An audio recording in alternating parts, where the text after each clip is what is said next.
Wow. Yeah!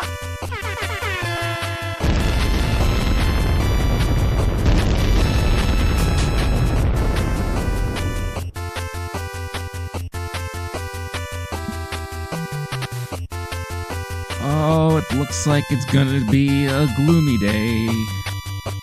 A gloomy day. You could see the rain clouds coming in the distance there. Probably the city's already getting a little bit of that. A little bit of that rain. It's supposed to be rainy today. Lovely.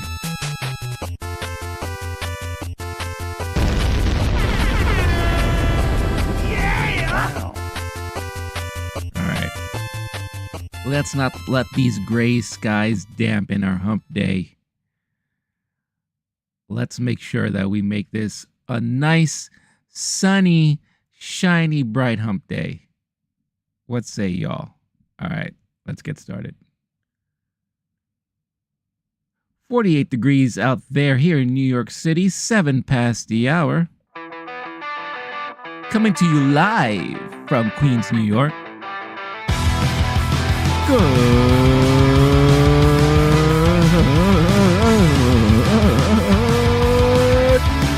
morning, yowza! Good morning. It's Wednesday. Back here on a Wednesday morning, coming to you fresh and bright and what? Blah, blah, blah, blah, blah, blah. Good morning, y'all. Happy Wednesday, happy hump day, halfway through the week. Oh, it's a busy morning. We got a lot of stuff we can talk about today. First of all, 2 big trailers dropped yesterday. We finally got a chance to see our first look at Star Wars The Acolyte. After being teased for so long about it, now we have a release date and footage to look at. I didn't have a chance to see it yet, so I'm going to be watching it live here on stream for the first time, along with the second trailer to Furiosa. And I am going to be keeping an eye out on the Twitters, on the X's, on the Twixes, because there is a very strong potential, very strong, that we may be getting our first look at Beetlejuice. Beetlejuice. The man's so nice, you have to say his name twice or thrice. We may be getting the first trailer for Beetlejuice here, and we'll have a chance to react to it live once it drops. Plus, oh my God, it's going to be a trailer-filled morning, y'all. Fede Alvarez is working on a new Aliens movie, and he may be dropping something this morning, too. Oh, sky's the limit. Give me all the trailers. We're going to be getting some interesting stuff here. I am here on the Twixes, and they have just dropped the first looks at Michael Keaton as Beetlejuice in Beetlejuice, and first look at Jenna Ortega and Winona Ryder, Astrid and Lydia Dietz. I'm looking at these pictures right now, and I gotta tell you, Michael Keaton's looking pretty good. I'm kind of liking what I'm seeing right here. This looks really great. Not gonna lie. And here's Jenna Ortega, the daughter of Lydia. Daughter and mother here. So this is looking good so far. So yeah, like I said, potential for the first trailer to be dropping today. I saw that there was someone actually was watching the trailer in a movie theater and they filmed it on their phone. And I saw like that was spreading around and that was leaked around. So as soon as I saw that, I'm like, nope, not going to take a look at it because I want to see when it fully drops. I want to officially see it when it fully drops. Especially knowing because again, the hints are all there. The hints are that whatchamacallit, that they were going to be dropping something today. There are teases, and the fact that they have just released those photos, then there's more than likely we are going to be getting a trailer this morning. And I'm also thinking that it makes sense given the fact that with Ghostbusters Frozen Empire opening this Friday, that's probably a great trailer to have right in the front of it, right in the beginning of it. So we got all that going on, and I'll be talking about the brand new animated series X-Men 97 from Marvel Studios on Disney Plus, dropped today. First 2 episodes of the series. So I'm going to be talking a little bit about that because I had a chance to watch them. And as every Wednesday, I'll be talking about my binge of the week. It's going to be a little bit of a serious one because it's a documentary series that I binged this week, a brand new one. So I'll be talking about later on in the show. Once we have all the fun and all the reactions and all the discussions of all the good stuff, then I'm going to bring the house down and then talk about the serious stuff later on. So it's up to you to decide if you want to stay tuned and stay around for all that stuff. But yeah, it's going to be a fun morning. We got a lot of stuff to talk about, a lot of good things, a lot of good things. Star-Lord's in the house. Bright and early and bushy-tailed. Acolyte trailer. Where are all the white people? I don't know. I haven't seen it yet. I'm going to watch it live here on stream. So we're going to talk about that. There's some colored people in it. I think I saw there's representation. The main guy is supposed to be an Asian guy. He's the guy from whatchamacallit, Squid Game. The main actor from Squid Game. He's the main character, I think, in the series. Amanda Stenberg, I think, is the other known actress in it. Oh, you got Carrie-Anne Moss in there too. So yeah. Will this be the Star Wars woke series? I'm just joking. I'm only making that comment because the creator, the showrunner, who I'll be talking about also, Leslie Headland, has been known to make a lot of comments. A lot of comments. So. No, I mean men. I think Plo Koon is in it. You got a Jedi Chewie. Well, not Chewie, but a Wookiee Jedi. That could be a guy. I don't think it's been well known what gender the Wookiee is. So we'll see. We'll see when we watch this trailer here. Because like I said, I haven't seen that yet. And I am dying to see it. Because I remember this is going back to Star Wars Celebration, I think last year. And even Star Wars Celebration the year prior to that. That was the one that I was at. This was when it was in... Where was it? Where was I? I was in Anaheim, California, 2 years ago for Star Wars Celebration. Was it 2 years ago?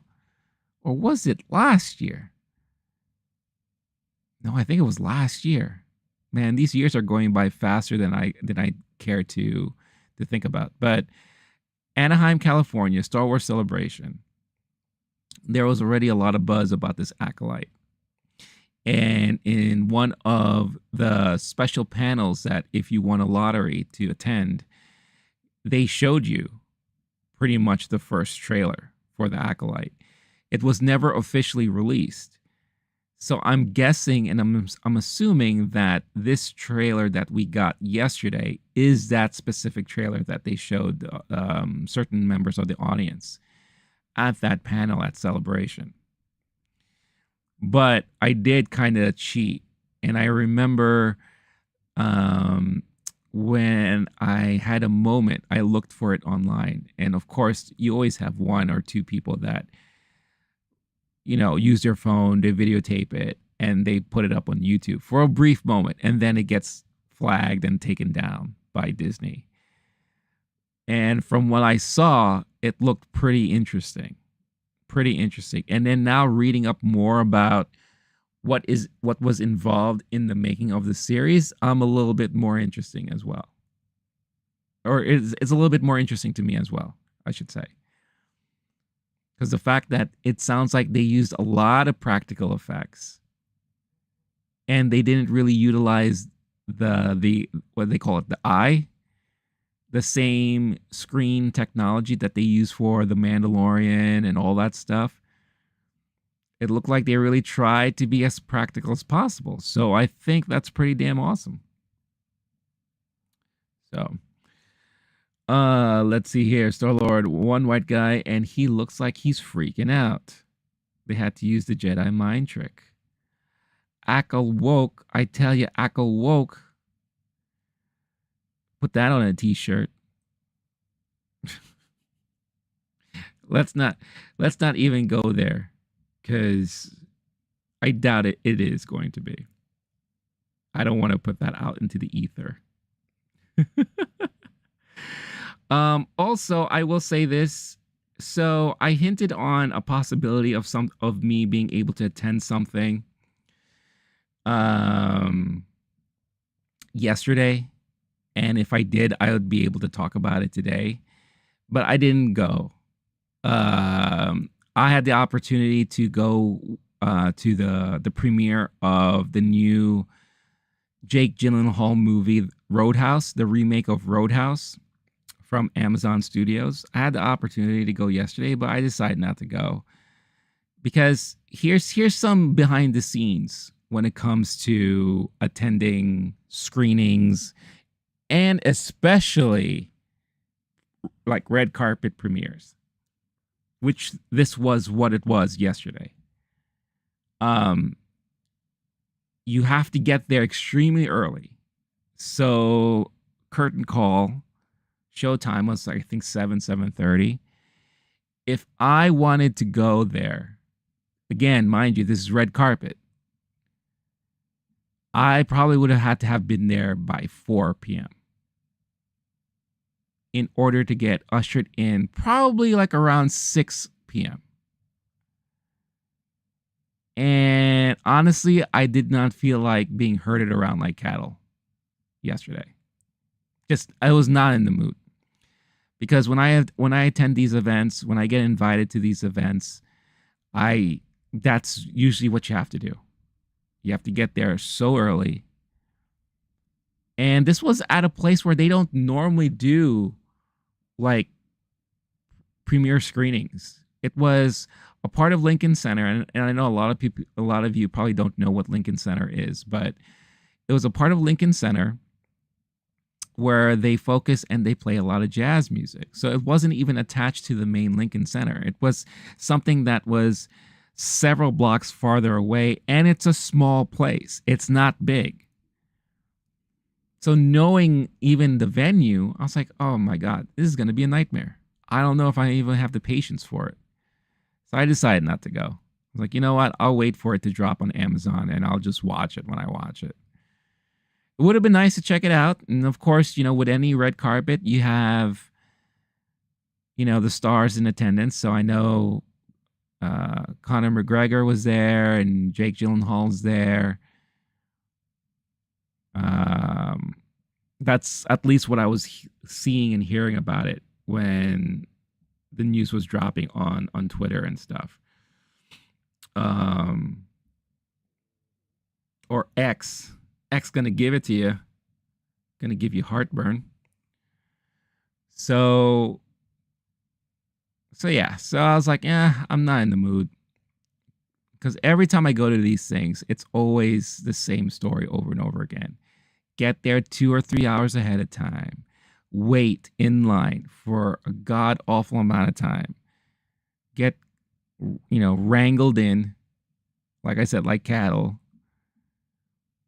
Get to your seat, and then you have to wait because, again, it's red carpet. So, everyone's doing interviews, everyone's doing press coverage. So the quote unquote 7:30 p.m. start time all of a sudden turns into 8:30, 9 p.m. So that means I would have been stuck for a long time, huge commitment, and then probably not get home until really late. And I know when real world problems. Oh, I don't want to go to a screening. I don't want to go to a premiere.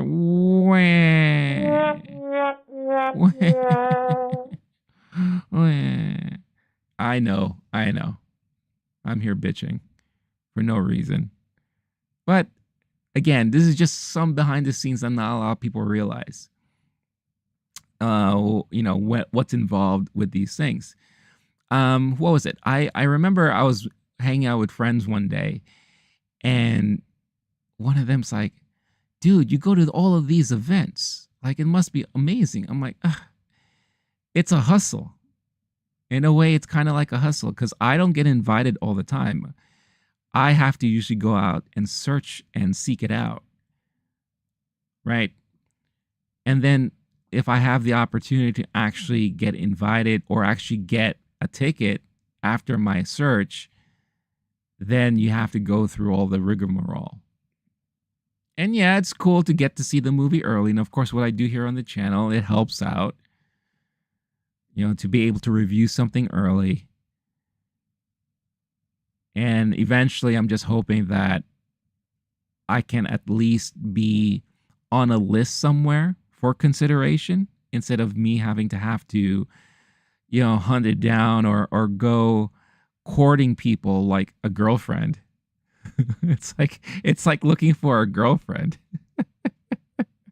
Like, oh, you want to go out on a date now? Great. Awesome. Yeah. So, yeah. Just some behind the scenes stuff there. So, again, you're going to be seeing me constantly looking at my feed here because, like I said, there is promise and potential for the new Beetlejuice trailer to drop, and I definitely want to catch that. Starlord, did you see the new photos that dropped? I don't know if you were here at the beginning when we got the first looks at Michael Keaton and Lydia and daughter in tow. If not, I'm going to show it again. There you go. There's good old the man with the plan. Looking like he's still hanging out in the attic because that's the solar system, the little solar system thing there in the attic. I'm sure above the little diorama. It's crazy how he looks almost exactly the same. The makeup looks great. Looks really, really good. And then here you have Winona and Jenna Ortega, mother and daughter. Astrid, I believe, is the daughter's name. Astrid Dietz and Lydia. So those photos just dropped this morning. And like I said, I have a strong feeling anytime now we're going to be getting a nice taste of the Beetlejuice trailer. So I'll be keeping my eye out on the feeds there to make sure that I don't miss it and so that we can react to it live here on the stream this morning. So yeah. But before we get into all of that stuff, why don't we check out the new trailer for Star Wars The Acolyte? Because like I said, I haven't seen it yet. I avoided all the news, all the talk about it online yesterday. I was busy and I didn't really have a chance to look at things. So And there's an interesting article too from the Hollywood Reporter that dropped around the same time that really gives us more insight about the Acolyte. So why don't we take a look now? I'm going to pull it up. Give me a second here. As I pull this up, because I definitely want to check this out, and might as well just, let's just do it now. Let's do it. Let's do it to it. And hopefully Disney is not going to be a jack off and copyright strike this. But I'm going to treat it like I do like my other reactions, in the same format and all of that. So to be honest, I have no idea what this Star Wars is about. Okay, well, I'll explain it to you before we watch the trailer here. So the idea of the Acolyte is supposed to be going way back hundreds of years before the events that we knew that happened in The New Hope with Luke Skywalker, before the events of Anakin Skywalker. This is the age of the Jedi. There are tons of books that have been written about this, and this is when the Sith made themselves prominent for the very first time. And now the Jedi have an opposing foe that they have to deal with for the very first time. So it's like the rise of the Sith. And that's basically what this series is about. It's basically a prequel to it all, going way back in time within the lore. So one of the things that myself and I know a lot of other Star Wars fans have been really, hoping for is to get some sort of movie or series that's kind of reminiscent to like Knights of the Old Republic. Something that's like going way back that doesn't have any kind of connection to the Skywalkers. Something that just basically gives us more of the history of how the Jedis came about, the battle and the conflict with them and the Sith, how the Sith came about, right? So there's rumors about, could we be finally getting a reveal of Darth Plagueis, who is one of the very first Sith Lords out there, whose name was briefly mentioned in the newer trilogy, I believe. So, there's a lot of anticipation and excitement because I think, again, a lot of people are just hoping that this is very reminiscent to Knights of the Old Republic, which is a fan favorite for a long time, including myself. So, that's basically the gist of what this series is. I think this is way before Obi-Wan. So Obi-Wan is just a twinkle in whoever the father's eye is. And it's the father probably saying hello there to the mother for the very first time. So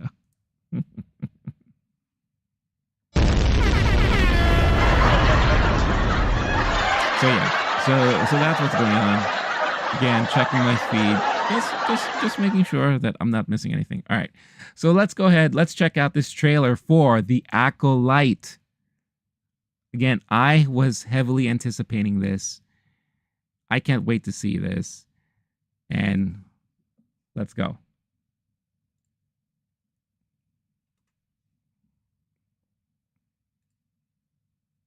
All right, here we go. Close your eyes. Close your eyes. Oh, what the hell happened? Okay. Oh, we got the younglings. Where's Anakin? We must not trust them.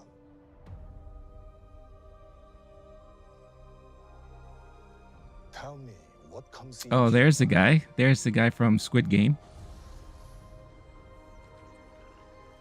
Life. Balance. I see fire. Fire. Oh, there's Trinity. There she is. Like, what are you doing here?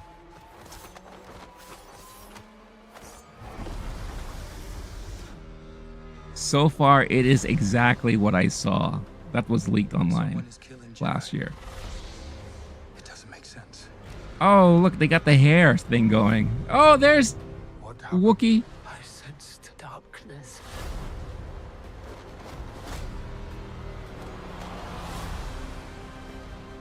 Kind of like Crouching Tiger, Hidden Jedi.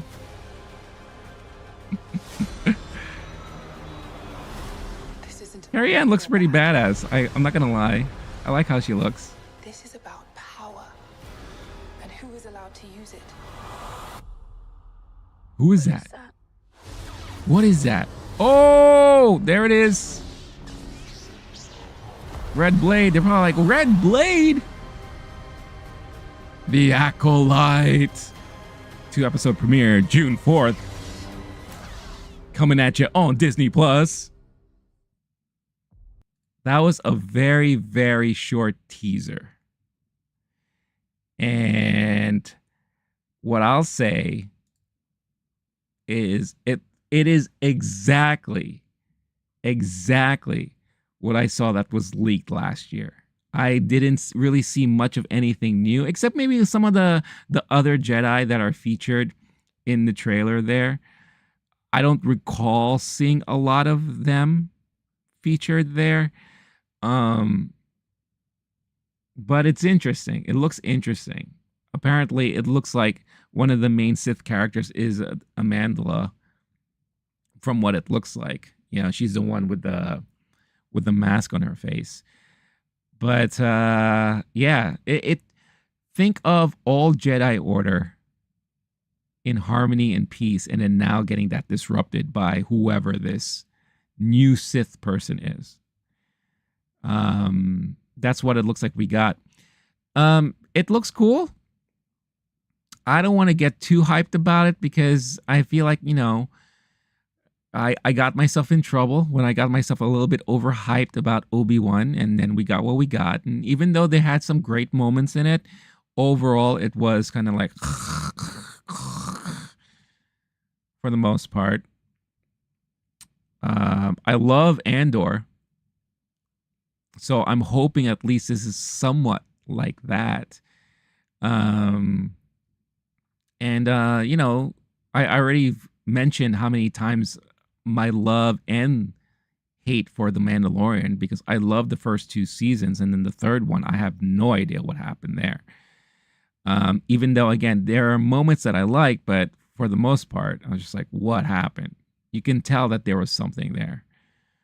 So, strange looking kid, got more hair than Chewie. Crouching Tiger, Hidden Dragon. No. That one move kind of looked very Crouching Tiger, Hidden Dragon like. Do the review in Georgia. Oh, yes, of course. How can I forget? You blew it! All right. Well, I kind of like the aesthetic. I like the look of the younglings. You know, I introduced the younglings in the prequels. You know, if you remember Revenge of the Sith, the younglings were there, and they're like, Anakin, what do we do? And shocked face, you know, oh, we're gonna die. You know, so that was pretty cool. I like how they took my idea and they expanded on it. You know, they expanded on the younglings and the Jedi Order. You know, everyone's unique. So I like there's a lot of representation of you know, aliens and all the like there, and the Sith are looking pretty good. I like the Sith, the red lightsaber and all that. Yeah, I think this is going to be a good show. I heard there's a lot of practical effects, so I'm sure it's going to be very expensive. But personally, I don't mind the digital. You know, I love making everything green screen. If you remember, green screen was the rage back when I was making movies. So yeah, I think it's gonna be good. I kind of like it.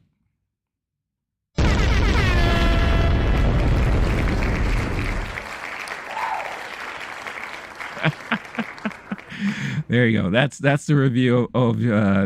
Thanks, George. Thank you so much for giving us your insights and thoughts of The Acolyte. There, can't wait to check it out, and can't wait to hear more from you about it. But like I said, the Hollywood Reporter had an article that dropped around the same time when this trailer dropped. So Star Wars The Acolyte creator Leslie Headland talks the unique perspective of her upcoming series. The writer-producer says this series, set 100 years before The Phantom Menace, will have a Rashomon-like quality to its storytelling. So here we go with the article. Star Wars Acolyte creator Leslie Headland is currently putting the finishing touches on a 4-year journey that started with Lucasfilm boss Kathleen Kennedy buying her overall series pitch in the room. At the time, her hook was Frozen meets Kill Bill.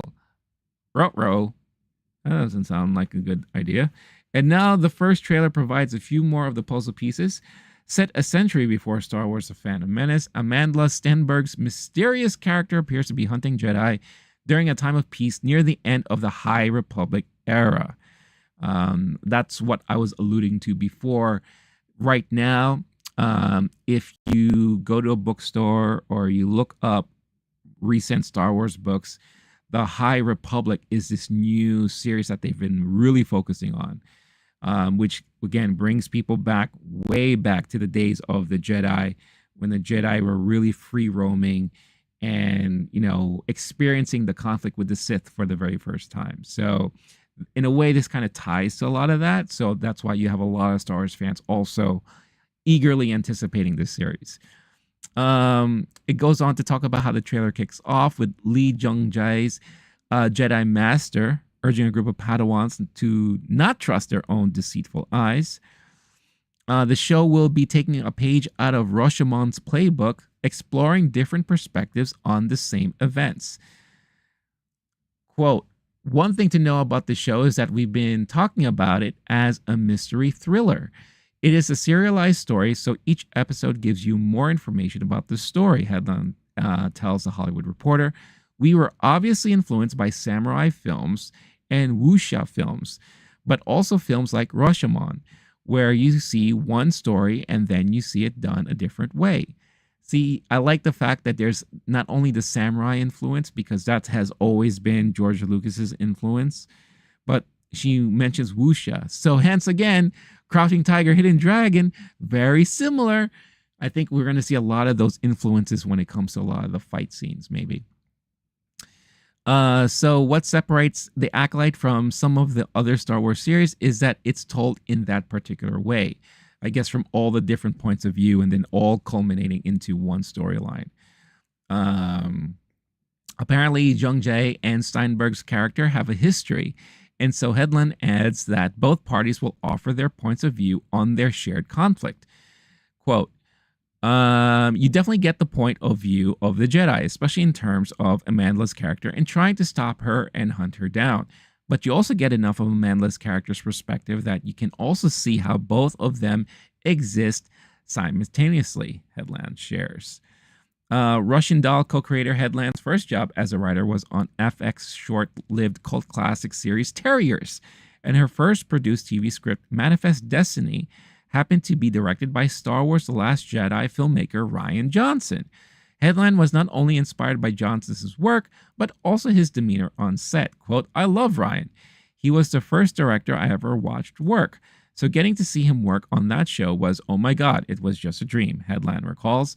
He was so kind and so quiet, and yet he was so clear about what he wanted. He never seemed stressed out, and I wish I was more like him. He's like the patron saint of calm directors. Below, during a recent conversation with THR, Headland, who directed Star Wars The Acolyte's first 2 episodes that debut on June 4th, also explains why it was important to have a writer on staff who was new to Star Wars. Writers note Stenberg goes by both she, her, and they, them pronouns. Okay, thank you. And then I guess they go into this interview with Headland where they do a lot of Q&A here. Wait a minute, it was Wudang. Is Wudang the Crouching Tiger form of filmmaking? Because I know wuxia was a lot of the old classic, like Michelle Yeoh, Stephen Chung did a lot of like the comedic wuxia-like films, right? Am I wrong? Wudang is Crouching Tiger. You said wushu. I said wuxia, I believe. WUXIA.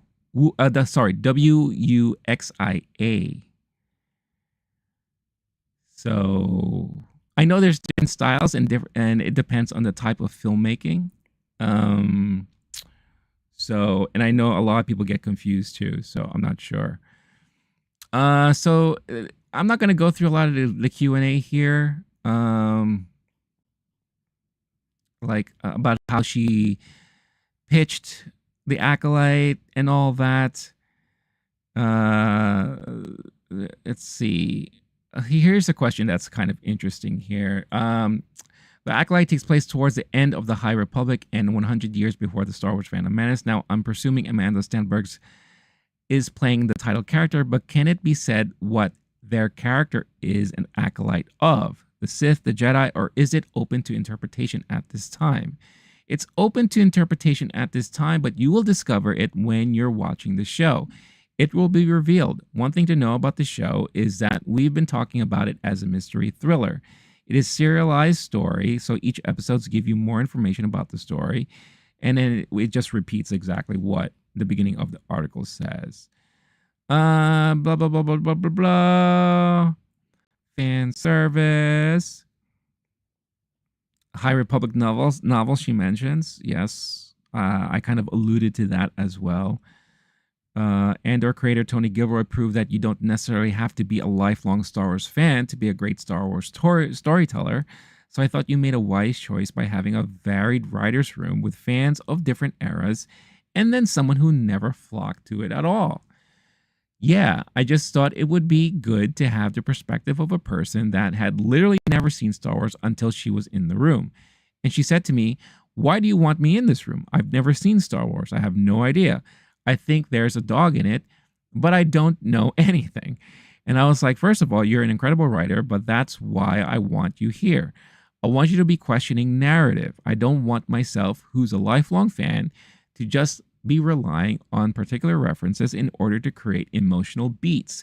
I want those emotional beats to be earned and checked by someone that isn't super familiar with it. And for that, I applaud her. Because one thing I'll always say, and I stand by this all the time, yeah, it's cool to have someone who's a fan of something be a creator of that said thing or a spin-off of that said thing or whatever the case is. However, I always said that the pure fans should not be involved in those things. Because now you start getting someone who's like a super fan who's trying to tell stories that they think people want to hear, people want to watch, but it's not always necessarily the case. When you start placating too much to the fans, you lose a lot of what the original storytelling was really meant to do, and that's to be fresh, to be exciting. Now you're just placating to fan service, which is good and bad in many ways. And I'll tell you about a great example of placating to fan service, but being able to still be fresh with X-Men 97 when I talk about that later. But I think oftentimes, you see a lot of the discourse online about people like, oh, this person not even a fan of Star Wars. Why are they writing this? Why are they directing this and all that? It doesn't matter, because at the end of the day, it's storytelling.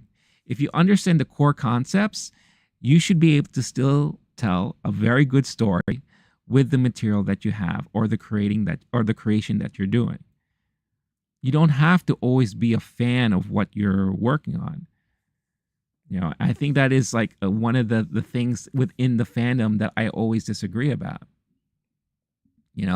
So what if so-and-so didn't read the comic books and now he's being cast as this?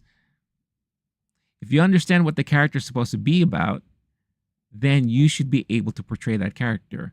I feel like if you are too much of a fan of a lot of these things, it jades your portrayal. Now you're trying to mimic what you read. Now you're trying to mimic what you watched. Now you're trying to mimic what you heard. And you're not putting your own spin on it. You're not being your own character, your own person, your own creator. And that's not good, in my opinion. So I applaud her for taking that approach, because I think that is very smart. Very, very smart. Star-Lord, it's like gravity defying martial arts, so you're right about recognizing it. So will we have lightsaber flips again? Maybe. I don't know. I don't know if we're gonna be getting Yoda-like acrobatics in this one, but just based on that one little scene with Amanda's character, and the main Jedi there, it looks like we might be getting a lot of that style of martial arts type of fighting. But that was never really the Jedi way of fighting, I guess, except in the prequels. Everyone has their own style. So maybe it's going to be a mixed bag, you know, but I guess we'll wait and see what happens. But from what I see so far, it looks interesting. It looks cool. Very short tease. I think it's a little bit too early to really judge 100%. It looks like Star Wars. I give it that, you know. I love hearing the fact that they use a lot of practical filmmaking and effects. That's cool too. They didn't rely too much on digital and, you know, the volume or the eye, whatever they call it. So that's refreshing, you know. As for how it turns out, we'll just have to wait and see, right? All right. Just checking my feed. Nothing yet. Nothing yet. Okay, nothing yet. So yeah. So again, whether you're live or watching on the replay, I am very curious. Let me know what you think about this. Are you excited? Are you like, huh? Looks all right. You know, I saw some people saying that it was kind of underwhelming. I also think because there's just so much hype behind it, because there was a lot of mystique and intrigue, because we haven't seen anything for it for a while. She's been working on this for 4 years now, and we were hinted about it a lot last year, and we haven't seen a damn thing. Like I said, this is mostly the same footage that they showed last year, and it took them this long to finally show it to us. Why? You know, and then of course there was like a lot of discourse about her comments about Star Wars. Like, she says she's a fan, but she also says she didn't like a lot of stuff that George did and blah, blah, blah. So that drove the fandom crazy. You know, and you know how the fans are. Like, all of a sudden they're like, you know, they're taking out their axes and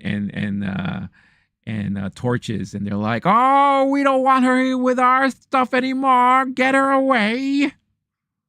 Down with Headland. I personally, you know, I don't think what she said was right, but you know, it's okay. You know, I think everyone is entitled to their own opinion, and you know, she understands what she has to do, and she respects the property. Then you know, it's fine. It's okay. Thanks, George. Appreciate your input. Thank you. So is Yoda back to Baby Yoda before the wise old version? Maybe.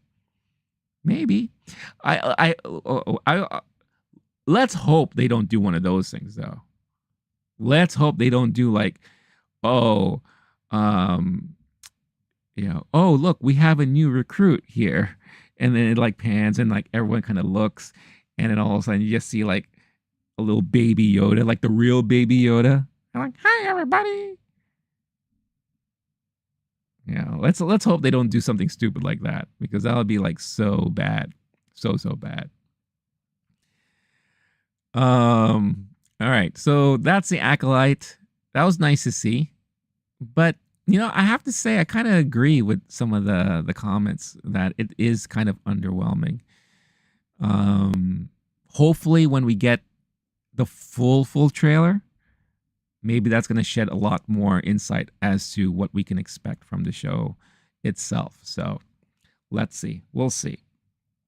The other trailer I wanted to check out here is the new second trailer to Furiosa, which is another movie. Oops, sorry.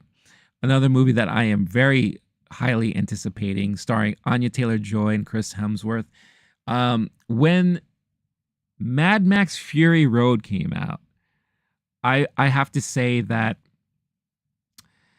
I was questioning it a bit, because I was like, it's been ages since we got any kind of Mad Max type of story or movie, right?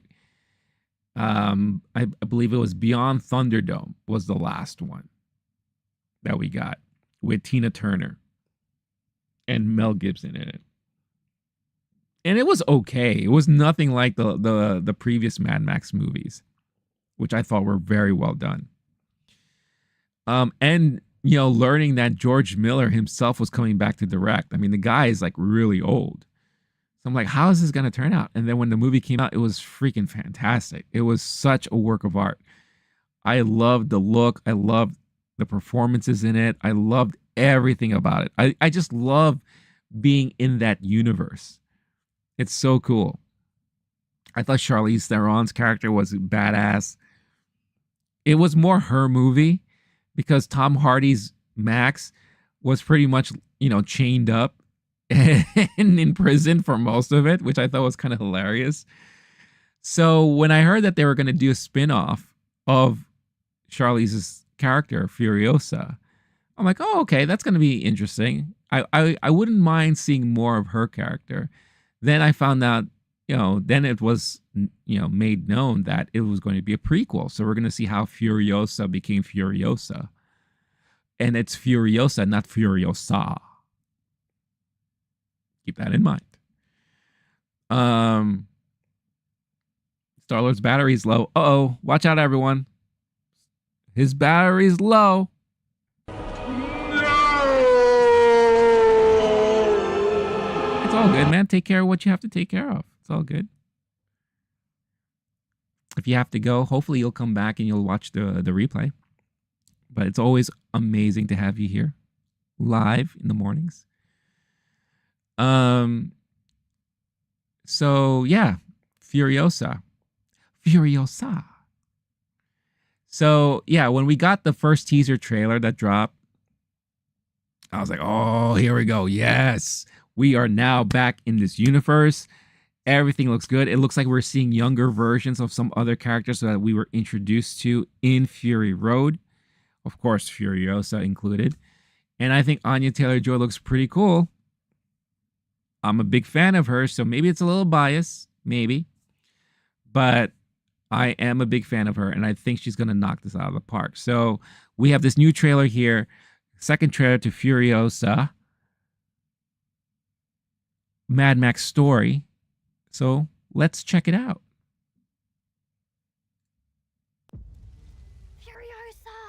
Uh-oh, red apple. You know, whenever there's an apple and a temptation, nothing's good gonna come out of it.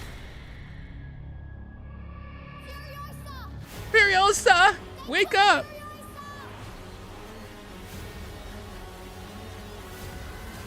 Yeah, you gotta hand it to George Miller, man. To be able to still do the films like this now at his age is As a child, my world mind-blowing. was forever changed. My mother was magnificent, Who plays the mom? She looks kind of familiar. and he took it all from me. This is like Thor in the Apocalypse. She's from a place of abundance. This is our destiny. Oh, just look at everything. And to know that he does practical effects too. Oh, I want them back. I want them back. oh, you wouldn't like it when she's angry. It does have like also a very like Find your way home. machete kind of look to it. Protect the green place. Robert Rodriguez's Machete.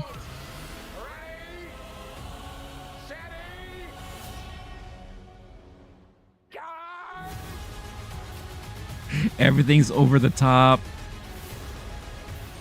Oh my god, this looks so awesome.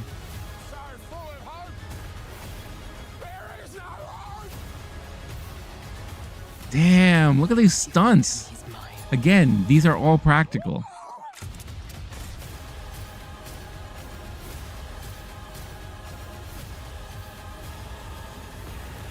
Except for that. That looks like that was not.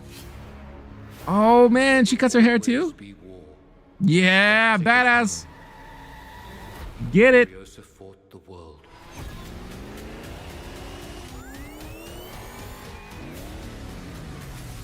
Oh, she is Furiosa.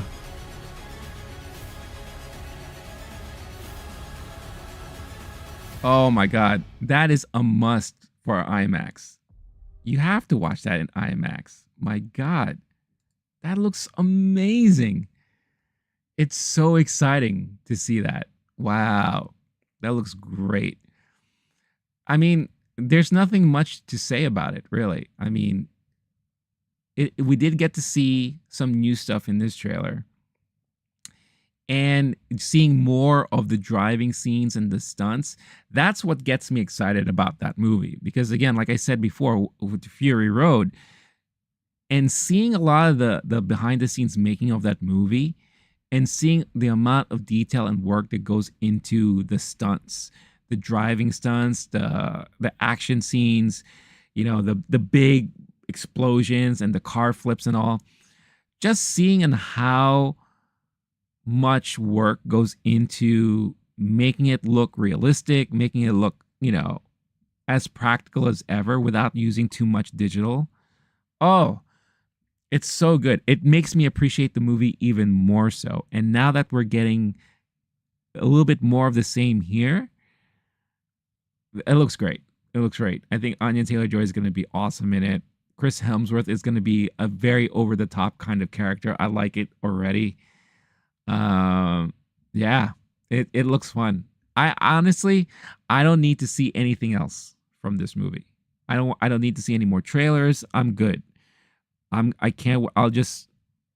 coming out in May, and I feel like it's day one IMAX for sure. Have to, because just seeing all those effects on the big screen is gonna be amazing. That's just me. What about y'all? Let me know what you think about this trailer if you're excited like I am, because man, that looks really good. It looks really, really good, and I can't wait.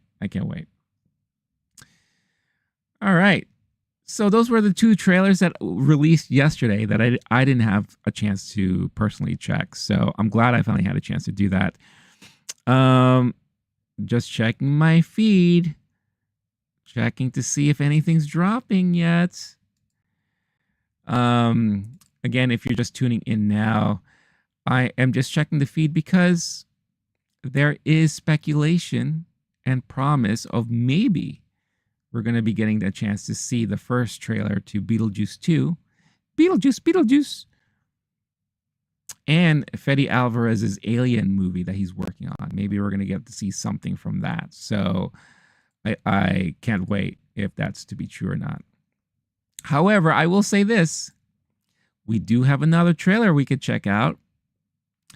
And that is for Zachary Levi's Harold and the Purple Crayon. Aren't you excited? When I saw the movie poster for this drop several days ago, and I know Harold and the Purple Crayon because I've heard my friends with kids talk about it. I know he's supposed to be a little boy with a magical crayon, and it's one of those things like he could draw things and they come to life or something, right? But then when I saw the poster and I saw Zachary Levi supposed to be playing the boy with the crayon, I'm like, wait a minute, what's going on here? It's like a man-child who's going to be Harold. Is this Harold when he's an adult? Is this kind of similar to like what they did with like the Dora the Explorer movie? How she's no longer this little girl. Now she's like a teenager. Like, what's going on with this? So color me curious, but here is the trailer, the first trailer for Harold and the Purple Crayon starring Zachary Levi. Oh boy.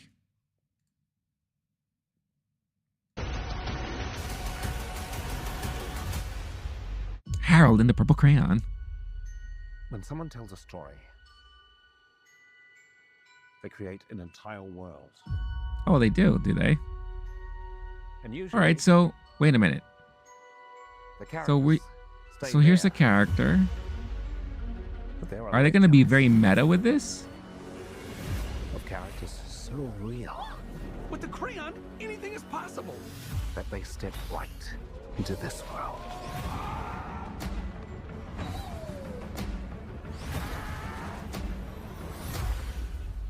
Let's see how this baby works in the real world. I am so confused.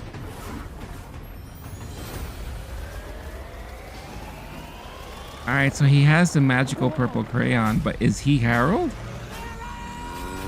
Oh, he is Harold. But how did he go from boy to man? Oh, now everyone else has a crayon? That's not good. It's an abuse of power.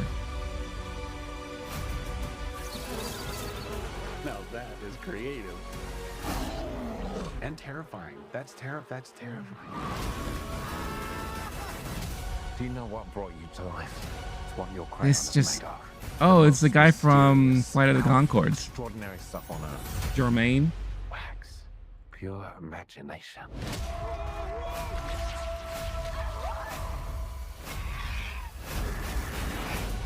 Oh my god. Okay. I am getting really good at this. Oh, look what you done now, Harold. What were you thinking? Oh, no, honestly. Oh, wow. Zoe Deschanel is in this?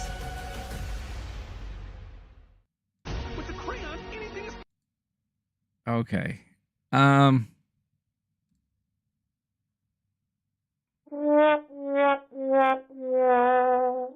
Yeah, this movie's not for me. Yeah, that movie is not for me. Harold and the Purple Crayon? No. No thanks. That's a no from me, dog.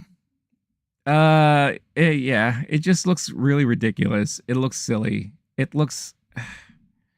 Again, it reminds me of what they tried to do with Dora the Explorer. You know, they tried to make a live action movie about that. They made her grow up. And it was very disturbing to watch. And it just looks stupid. And this one looks the same. No explanation as to why he's no longer a little boy. He's like a big man-child. I'm just not the audience for it. You know, I'm just not. You know, and I don't know if people were clamoring for a Harold and the Purple Crayon movie, but it doesn't look good. It looks very ridiculous. They should have made it like an animated movie. You know, I think that would have done it a better job at it. You know, not everything has to be live action. They should have done, you know, spend some money, team up with a good studio, animation studio, and just done an animated movie about it. It's Sony, right? So Sony could have just used their own animation house to do it. Yeah, I don't know. Maybe it's just me, but let me know what you all think. Is Harold and the Purple Crayon with Zachary Levi a movie you are clamoring for? You can't wait to see? Let me know in the comments, because I am not going to be adding that to my watch list for this year. That's for damn sure. All right. Here's my check. Wait a minute. Oh, there's a new trailer for Fall Guy. I'm good. I've seen enough of that. I've seen enough trailers for that I don't need to see it again, because it looks great. And from what I'm hearing coming out of South by Southwest, it sounds like it's going to be a fantastic movie. So I don't need to see another trailer for that. But I am waiting for that potential Beetlejuice trailer to drop this morning, along with maybe Fede Alvarez's first look at his Alien movie. But speaking of movies, I've talked about this already before on Monday. Ghostbusters Frozen Empire is the big movie for this week. I'm going to be seeing it tomorrow, but those lucky within the critic and review circle have already seen it, and the review embargo lifted today. So a lot of reviews have been releasing this morning. Maybe you've seen some pop up on your feed. And unfortunately, it's not looking good. It's not looking good. And of course, I, for one, don't always go with what critics say. I like to go out there and form my own opinions. But as of right now, Frozen Empire has a 44% on Rotten Tomatoes out of 43 reviews. That is as of the time of this posting. It may have changed since, but this is the lowest score of the entire franchise, and that's not good. That's kind of disappointing to hear. And discussing film, their own review of it is Ghostbusters Frozen Empire. Nostalgia bait at its saddest. Oh, no, you don't want to hear that. And that was one of the criticisms that the first one had. And when I say the first one, I meant the last one, Ghostbusters Afterlife. Because that's one of the things that kind of sticks out. It's like, how much of a nostalgia is good and how much of it is bad? Is too much nostalgia a good thing? Or is, kind of like what I was saying before, if you placate too much to the fan base, you lose a lot of people who've never had any ties to the franchise. But to my surprise, and what I was happy to see, was that Afterlife, yes, it did have a good amount of nostalgia in there, but personally, I don't think it took away from any of the story. I just watched it recently this week to prepare myself for the movie to come out. And it's funny how watching it now, I can kind of pinpoint a lot of references and things that they brought back from the original movie that they incorporated in with the new characters now. Of course, you have Phoebe, who is supposed to be Spangler's niece. Or, sorry, granddaughter, right? And she's very much like a Spangler character, right? You have Podcast, who is very much like a Ray Stantz. You have the mom, played by Carrie Coon, who is, in a way, very Bill Murray-like in her own way. And I feel like those things are shared with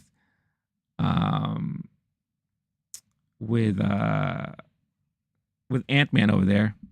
I don't know why I can't think of his name. Paul Rudd.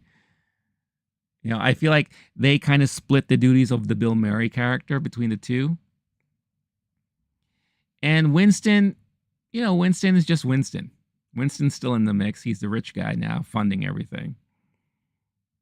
So it's funny how you could pick up on a lot of these things that they incorporated in with these new characters, so that when the time comes to really pass the torch and hand things over to the newer generation, at least you'll still have those personalities represented with the newer characters. It makes sense to me. But like I said, it didn't take anything away from watching that movie. I enjoyed it all the way through. And yes, I am a big Ghostbusters fan, have been since I was a kid. So of course I'm going to be biased, right? But I also just feel like that movie, out of a lot of the things that were kind of brought back from the 80s, I think they did a respectful job. Especially when you have the son of the creator attached to it. So he knows what his father's vision is like. He knows what the fans are looking for. And he knows what's needed to attract a newer audience. And I felt like he did a good enough job. Or else they would not have been able to do this movie. But now I'm hearing, a little bit too much nostalgia, too much reliance on nostalgia. I've seen a lot of other headlines kind of like leaning towards that same narrative. I'm just like, uh-oh. Because you only needed that for Afterlife. You needed enough of that to grab people's attention, bring people back, and kind of be like, look, remember these guys? Or remember this universe? Okay. If you don't remember a lot of it, will remind you a little bit here and there.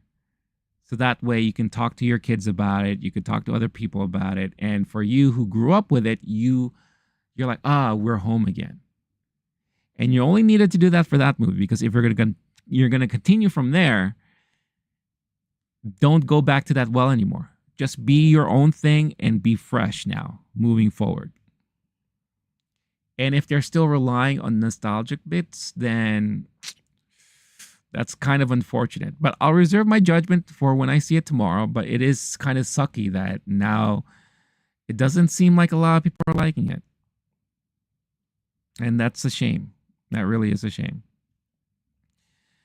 Continuing on talking about movies. Remember in the past when I said that Sony is going to try their darndest to make people forget Madam Web and to get people still invested and excited for the Spider-Man universe? They are really going all in on that now, because it was announced that all 8 live-action Spider-Man movies will officially return to theaters this year. It's going to all start where it all started, with Sam Raimi's Spider-Man releasing on April 15th. And it looks like every month from then, we're going to get another release, another re-release, another re-release, another re-release. And they released a little teaser trailer about it, reminding folks like, hey, remember the Spider-Man movies that you all love? Now you get to go back to the theater and rewatch them all. And I don't know, call me crazy, but for me, this kind of sounds and smells of desperation. Like, I feel like they're going back to this well and they want people to spend their hard-earned money to go back and watch these movies in theaters when you could easily just watch them on Disney Plus right now. Now, I'm sure there's a lot of people who probably never had a chance to watch some of these movies. Maybe a younger generation wasn't able to watch any of the Sam Raimi movies. And if I were to say, hey, go back to the theater and at least watch one of them, yeah, I will say, hey, go back and watch Spider-Man 2. It'll be awesome to see that in the theater if you haven't seen it yet. But it's a lot of time being spent in trying to re-release these movies back in theaters. But I think at the end of the day, they're just so desperate to get on people's good sides for the Spider universe that they've been working on. Like I said, you got Craven coming out later this year. So I think it's also hype and try to get excitement for that. You got Venom 3 also coming out this year. So it all ties together. And I don't know, it just seems like a desperate attempt to, get in good graces with everyone when it comes to the Spider-Man universe. And I don't know, maybe movies like Madam Web and Morbius, did enough damage that maybe they feel like now is time for some damage control. That could very much be the case here. We'll see. We'll see what happens. All right, checking my feed. Let's see if we are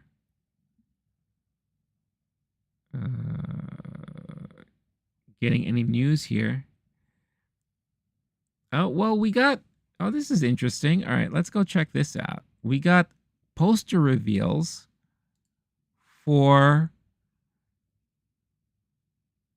the next season of House of the Dragon, with a trailer releasing tomorrow. Wow, that's exciting. I loved House of the Dragon. That was such a fun show. So let's check out some of these posters here, shall we? Let's see what we got. Ooh, a lot of character posters here. All right. Look at that. All must choose. They look great. You gotta love these character posters. And the question I always have is, oh, look at this. This looks fantastic. Wow. Yes. Looks so good. Oh, this guy. How dare you do that? What you did to that poor boy. That was crazy. Oh, and you know these guys are going to be pissed off in season 2. Wow. That's fun. That's going to be so much fun. I can't wait for that. But yeah, no, I remember when House of the Dragon came out. It was so fun to watch. It was so good. It was so refreshing too, because I felt like there was a lot of bad blood because of how Game of Thrones ended. So when House of the Dragon came out, I was like, you know, and it's not just me. There were a lot of people who were just like, oh, is this going to be any good? Is it going to be worth watching? And it was. And I really dug it. So I'm going to be really excited for that trailer to come out tomorrow. That's going to be a lot of fun for when that comes out. All right, let's see. What other related news here can I talk about before I go into some of the other topics to cover? Let's see. Cat in the Hat. I mentioned about this before, that Bill Hader was going to be the voice of the Cat in the Hat. I guess they have the official cast for the animated movie that's coming out in 2026. I'm here on Dark Horizons, so for anyone who may be interested, Warner Brothers Pictures Animation has set the cast for their upcoming feature film adaptation of the Dr. Seuss classic, The Cat in the Hat. Bill Hader leads the cast, which also includes Quinta Brunson, Bowen Yang, Jodel Gomez, Paula Pell, and British comedy icon Matt Berry. In addition, a global theatrical release date of March 6, 2026 has been set. Alessandro Carloni and Erica Rivinoja pen and direct the film, in which the cat takes on his toughest assignment yet to cheer a pair of siblings struggling with their move to a new town. The Cat in the Hat is the first animated feature of the slate of projects that Warner Brothers Pictures Animation and Dr. Seuss's Enterprises are developing together. Daniela Mazzucato and Jared Stern will produce the DNEG animation, will be the animation studio partner. All right. So that looks fun. That looks like that's going to be a good old time for Cat in the Hat there. This, in a crazy bit of news, I saw this pop up on my feed and I was just like, what is going on here? And I'll start off with this. So when Winnie the Pooh went public domain, I don't think any of us were expecting madness to ensue once it happens. But to much of our delights, of course, you had a group of people who are like, you know what? Let's make Winnie the Pooh an adult horror movie. And I thought about it, and I'm like, you know, when you think about it, that could be a very brilliant premise if done right. Like, imagine some sort of weird psychological thriller where Christopher Robin is imagining himself going into this make-believe land, and he has friends like Winnie the Pooh, Tigger, and all that, but that's not his reality, right? And, you know, he does crazy stuff, and it causes like mayhem and madness. Like, I feel like that would have been brilliant if that was the approach. However, what they did, and I haven't seen it, I've never seen Pooh, whatever that movie is, Blood and Honey. I'd never seen it, but there's a sequel coming out this year because that first movie just made a shit ton of money. It was, what was it? Hold on, let me look this up because these numbers are outstanding. Winnie the Pooh, Blood and Honey budget. So hear this. For the first Winnie the Pooh, Blood and Honey, the film only cost $100,000 to make. Right? It made $2 million in the United States and Canada and $3 million overseas. So overall, it made around $5.2 million out of a budget of $100,000. So of course they're going to make more because they see it worked. Even though this movie got panned left and right, I heard a lot of people hated this movie. Get it. Or I should say, get this. I don't know what I'm asking you to get, but get this. 3% on Rotten Tomatoes, 16 out of 100 on Metacritic, and 2.9 out of 10 on IMDb. Ouch. That sounds horrible. But that's not stopping them. They're going to continue on and ride this pony because it made them a ton of money. And if they keep their budget still within the same range, I guarantee you it will still make money. I don't know if it's going to make $5 million like last time, but even if it makes $1 million, that's already, great. But even before the second movie comes out, they already are pushing the envelope, and they surprised the movie world and the fan world and pop culture universe with what they're calling now the Poohniverse. It feels like I'm referencing something else, but the Poohniverse film sets a twisted universe. I'm here on Dark Horizons. The Winnie the Pooh Blood and Honey filmmakers are planning to expand on the success of their micro-budget slasher with something far more ambitious: the Twisted Childhood Universe, TCU.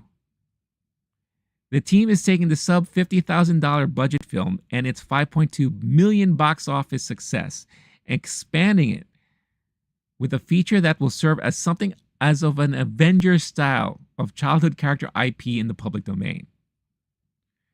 The Poohniverse Monsters Assemble.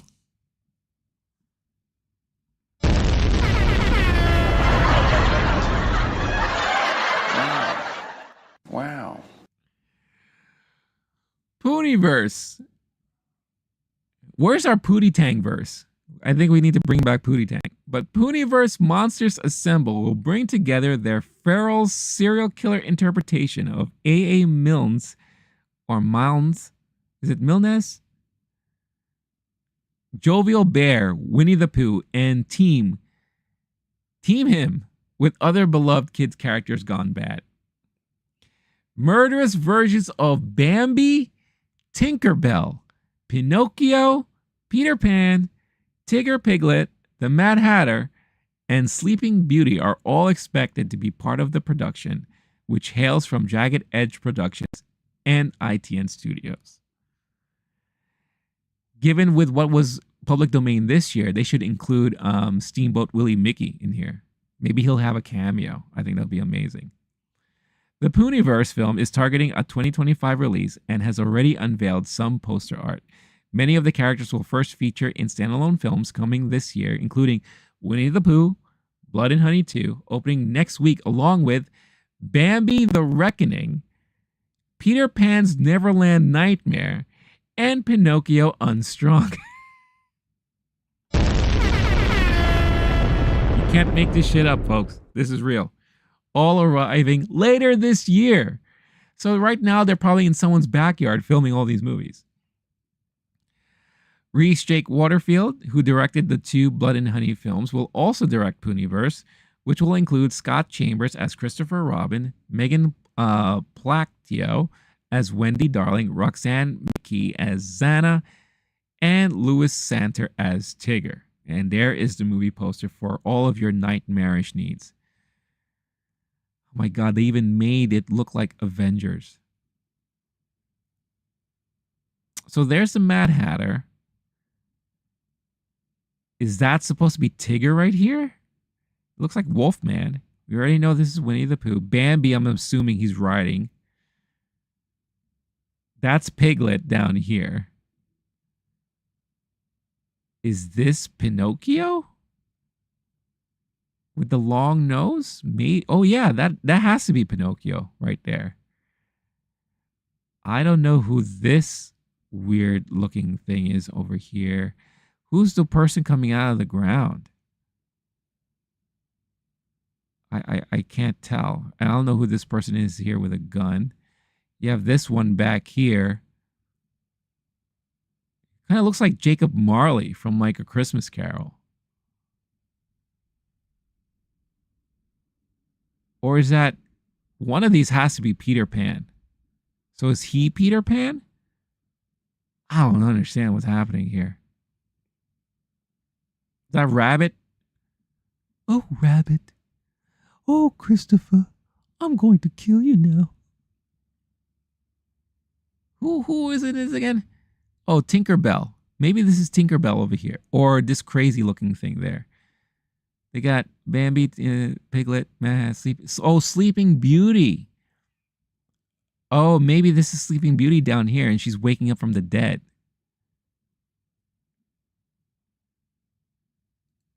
My God.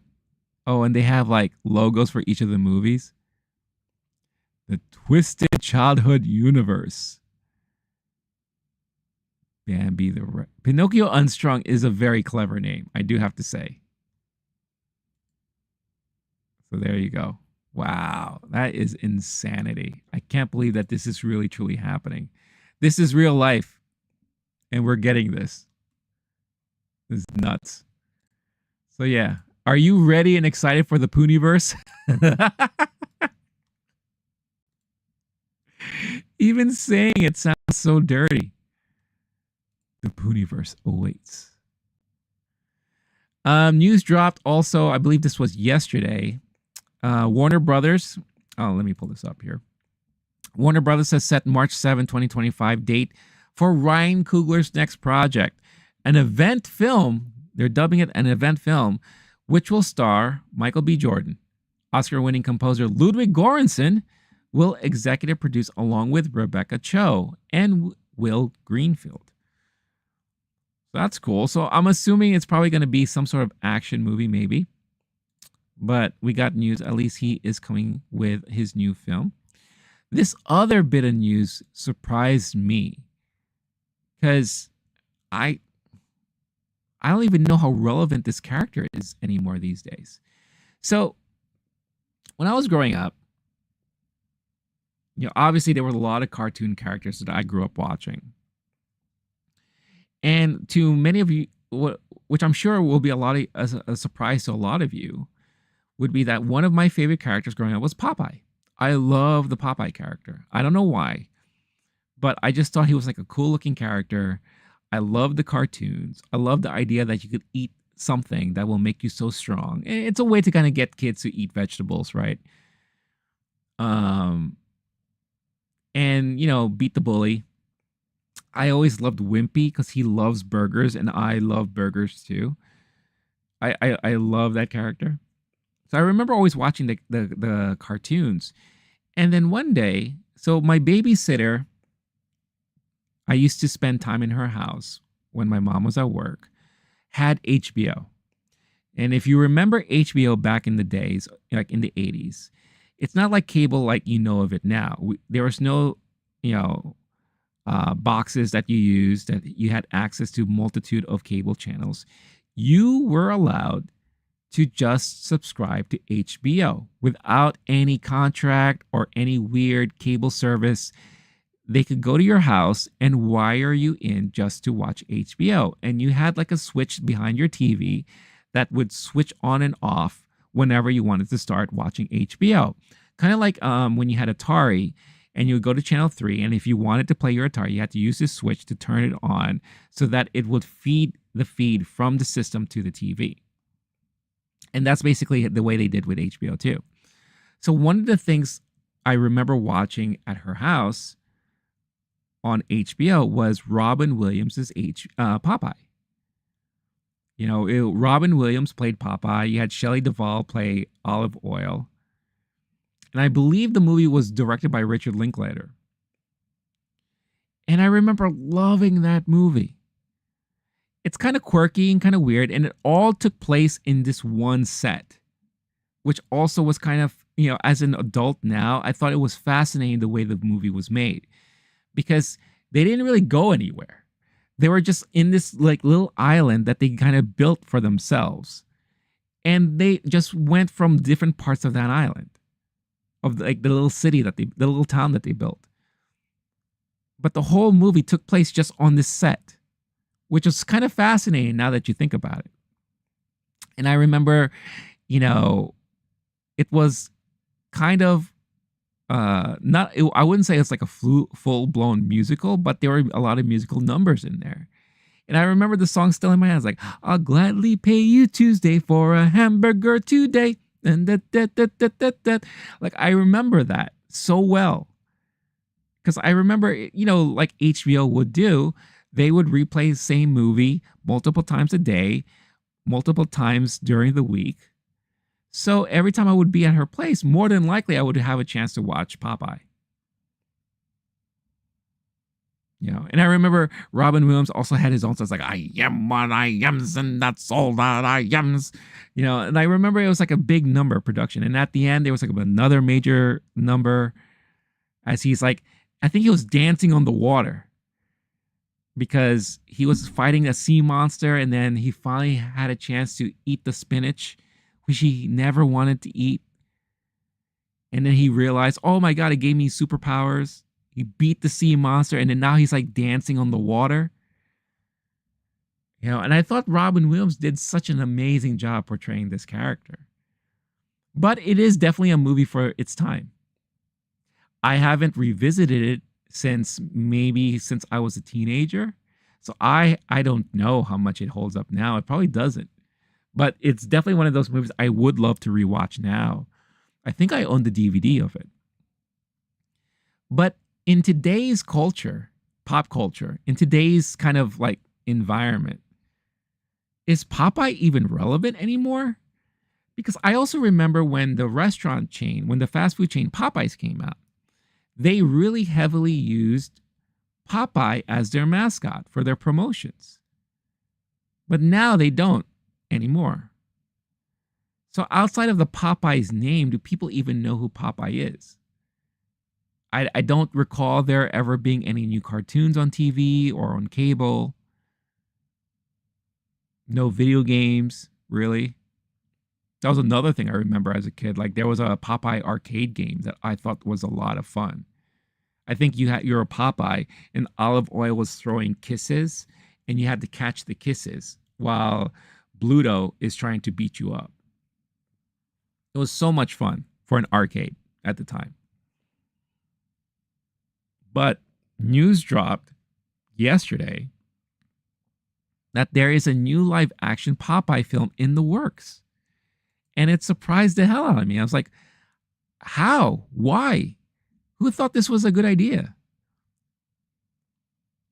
Like, I get, bringing things back from the past or nostalgia and all that stuff, but it just seems very odd to me that this is what you chose to bring back. Because I question who within the younger generation knows who Popeye is. Unless you have a parent that kind of introduced you. But here on Dark Horizons, a new live-action feature film adaptation of spinach-chuggling sailor Popeye is in the works via Turnin Entertainment and King Features. A studio partner is being sought.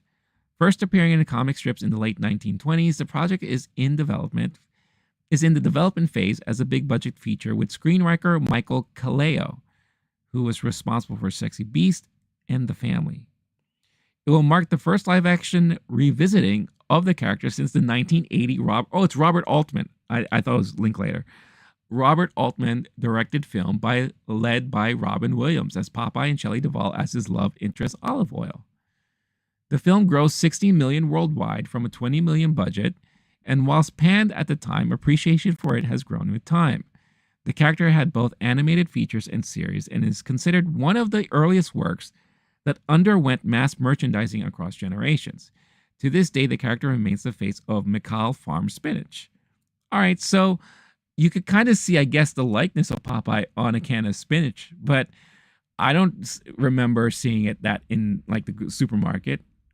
I mean, I'll be honest, I'm not looking for canned spinach at the supermarket anyways, but I just think this is such a bizarre choice on what to bring back. Because I don't know who would remember or recognize Popeye today. I just can't picture it. But I don't know. Maybe if done right, it could be appealing.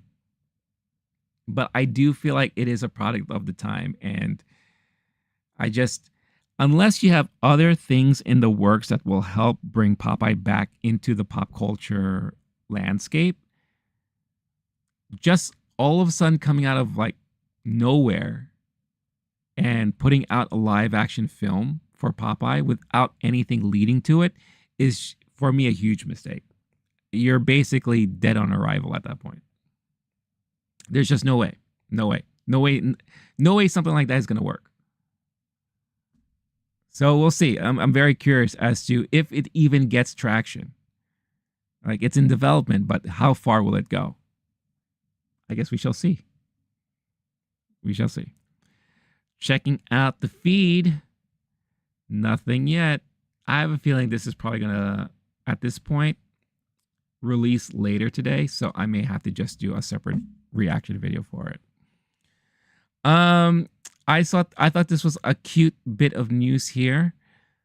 Discussing film reporting from 14_kaiju. Godzilla was recently made police chief of a Tokyo station for a day. And they had a little press conference here. Oh my God, look at this. There he is, Godzilla, coming in. Oh, this is Shibuya. Oh my God, they even had like a little parade for him. I know exactly where this is. So for those who don't know, there's a place in Shibuya that is known for Godzilla, like the home of Godzilla. It's where Toho Studios is like headquarters, their offices are.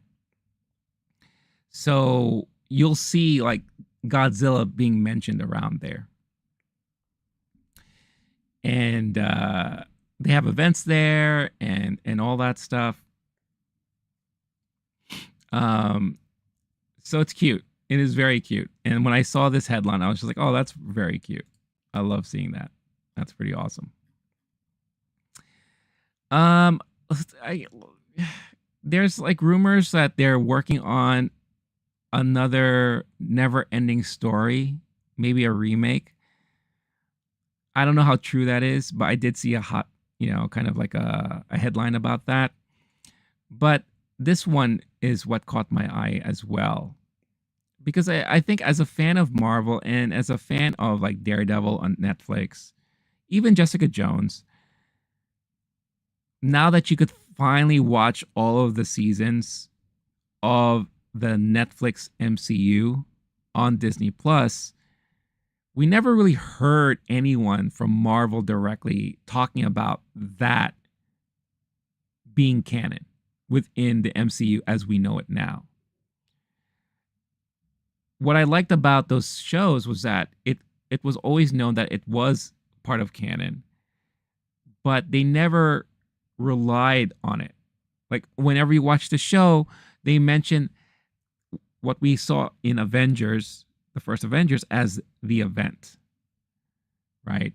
And sometimes you'll see like newspaper clippings on the wall referencing to things that we've seen from the movies, but they never really mention like Captain America or Hulk or anything like that. So this article on Dark Horizons caught my eye. Basically saying Marvel finally talks Netflix MCU canon.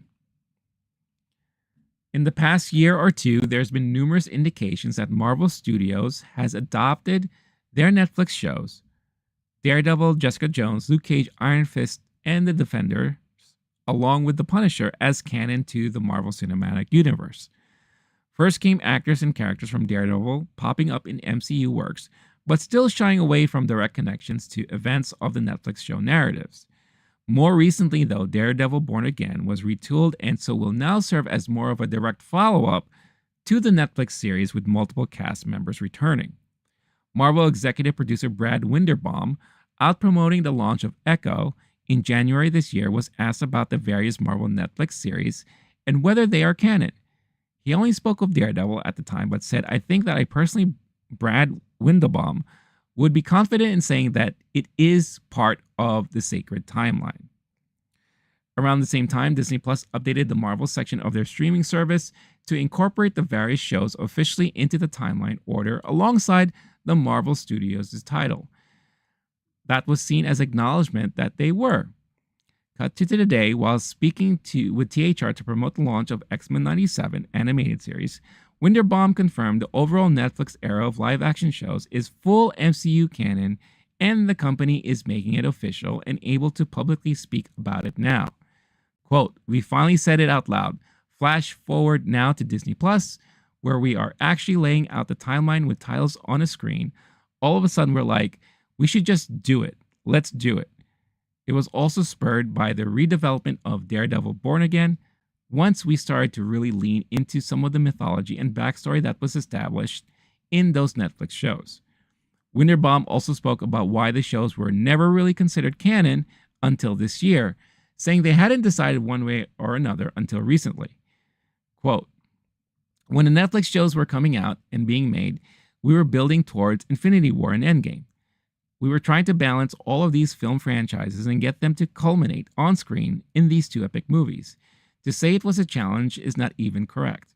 So at the time to say, all right, we're also going to take the television show and wrap our heads around that, it would have been too much. And even though we were communicating back and forth, everyone on the television side and the film side knew what each other was doing. And you can see that there's a continuity there. The references do line up, but it was just too much for us to wrap our minds around at the time. Indeed, it was questions about the topic during the Echo press tour that made them come to realize how many were invested in the topic. I was asked about this during the press for Echo, and I realized, it's not just assumed. People have an active interest and they want confirmation, so we were able to do it fairly quickly with Disney Plus. And it's interesting that the service of Disney Plus actually became the statement just by rearranging those titles. That's our medium to define the canon now, which is wild to think about. So definitely, and once and for all, the MCU shows from the heights of the first seasons of Daredevil and Jessica Jones to the lows of the first season of Iron Fist are all officially a part of the MCU. Marvel has multiple series on the way: Agatha, Ironheart, Wonder Man, and Daredevil Born Again, all in the works. So there you go. I think that kind of squashes the whole thought of them not being canon. I remember when Disney Plus retooled those menus and I saw all of them kind of just laid out there. And I was like, oh, that's awesome. So there's no question now that these are all to be considered as canon. And I think it should be. Because like I said, they treated those shows well enough that you kind of knew that they were all in the same universe, but they didn't rely heavily on it. And they were their own thing. They were the grounded universe of the Marvel MCU. They were the grounded versions of it. They had their own thing going on. That was, the way I put it in my head, too small fry for everyone else to worry about.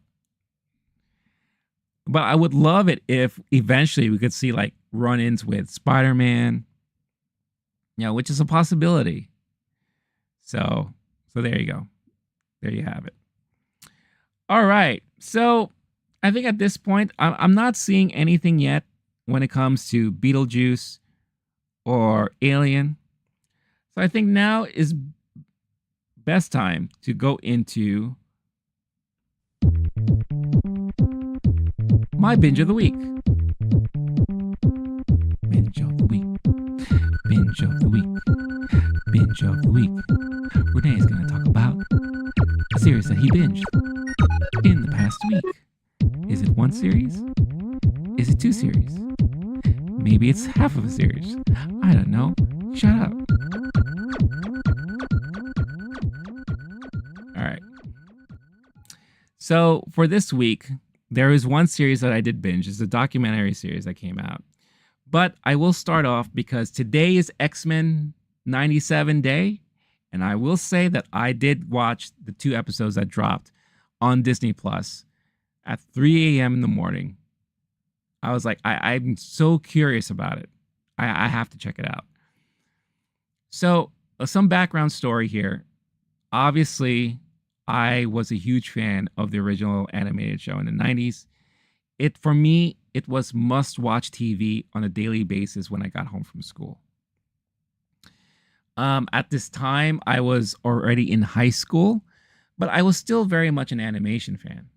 I was still in love with Batman the Animated Series, which for me is the best animated show to ever come out during my generation. And X-Men was very close to that for me. The one thing that kind of threw me off about the X-Men show, though, is that I always did feel like the animation sucked or was kind of messy. But regardless of that, it was the only form of X-Men that we got that was so true to the comic books. And I really, really enjoyed a lot of that. And I remember watching most of this series up until a certain point. I think I've kind of finished watching it maybe, or I lost interest at the end of season 3 or maybe midway through season 4. So I didn't know how the series ended until many, many, many, many years later. So I thankfully missed out on the season 5 that kind of just went downhill, right? That's when the animation really changed and it really became crappy. And they were kind of like all over the place with the storylines. So I'm kind of glad I missed that because I would have been totally disappointed. But when I caught up on it years later, I'm like, oh, okay, so this is how it ended. And the series ended with the death of Professor X. The X-Men not really knowing what to do. And the world kind of reeling from the events of what transpired. The whole mutant agenda thing that Magneto was trying to push. All that stuff. So, it is what it is. And again, that was like a show that was perfect for the time it came out. And it spoke to a certain generation. And it's nice to see younger generations kind of finding it, going back to it. Nostalgia is always big, right? And now it's a perfect time to kind of bring 90s nostalgia back. Because we've already done it a lot with the 80s. Now it's time for the 90s. And bringing back X-Men, I thought, was a brilliant move from Marvel because it serves multiple purposes. One, it allows them to expand on their animation offerings, which they're doing a pretty good job with recently. I love the What If series. I think they're doing really well with that. I guess the Groot stuff could be considered animation, right? Because he doesn't really interact with like live action actors. It's mostly just him in CG. So I guess you could kind of consider that to be, animation. And then they're doing a lot of other things there. So when they, X-Men is like the perfect thing to kind of bring back to the forefront because also currently right now, we still don't have any X-Men representation in Marvel ever since they acquired Fox. So this is a great way to kind of slowly ease people into the thought that, yes, X-Men are going to be coming. X-Men will be part of the Marvel Universe. And this is like a nice little tease to kind of ease things in. And then I'm sure when Deadpool 3 comes out this year, we might be getting more of that, right? So I thought it was kind of interesting and a bold move, but smart to kind of bring back the X-Men animated show from the 90s. And the way they're doing it too is that they're basically just picking things off where the series ended, and they're taking it from there. And they're paying proper respect and homage that they're keeping very close to the same type of style of storytelling and animation. Of course, it's going to be a little bit modernized, but I read recently that they did a lot of hand drawing for this, but of course it's all done on computers, unlike how it was when the original show aired, because they were still doing the cell drawings. So, obviously there's a lot of hype going into it. The trailers came out, looked great. A lot of the images came out, looks great. So, of course, I was very curious to see what's going to happen. And I watched Screen Rant did like a recap of the entire X-Men series. And I watched that recently so I can get myself reacclimated with the storylines that they told and how things left off, so that once I watch this, I can kind of see where things are going. So yeah, I watched the first 2 episodes, and I have to say, I'm digging it. I am really digging it so far. The way the show looks to me, and I'm going to use video game terms right here, it kind of feels like a remastered of the original animated show. Look at some of the games that they brought back from the past that they did remastered versions of. Things that come to mind are like Final Fight, or the Teenage Mutant Ninja Turtles like Shredder's Revenge, or even recently Dark Forces remaster for the PC, or for consoles too, I guess. And how they spent a lot of time in redoing the graphics to make it look a little bit more modernized in a way, but still paying homage to its original form. That's how I feel the animation looks like now. It's a remastered version of the original. So things look cleaner. The lines are much more cleaner and straighter and not all over the place. But they still maintain like the same color schemes. They even try to implement like this kind of fuzziness filter to it, so it still looks kind of like, 90s like. But they really picked up where the series left off.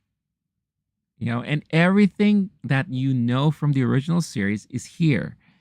The fast pace, the sometimes comical or campy dialogue, all the same personalities for each of the characters, the quick cuts from this and this, and the multiple plot lines that are now starting to spawn off here and there, which was kind of like a downfall of the original series, because there was just too much plot lines going around, and it was so hard for people to like keep up to date with everything that was happening.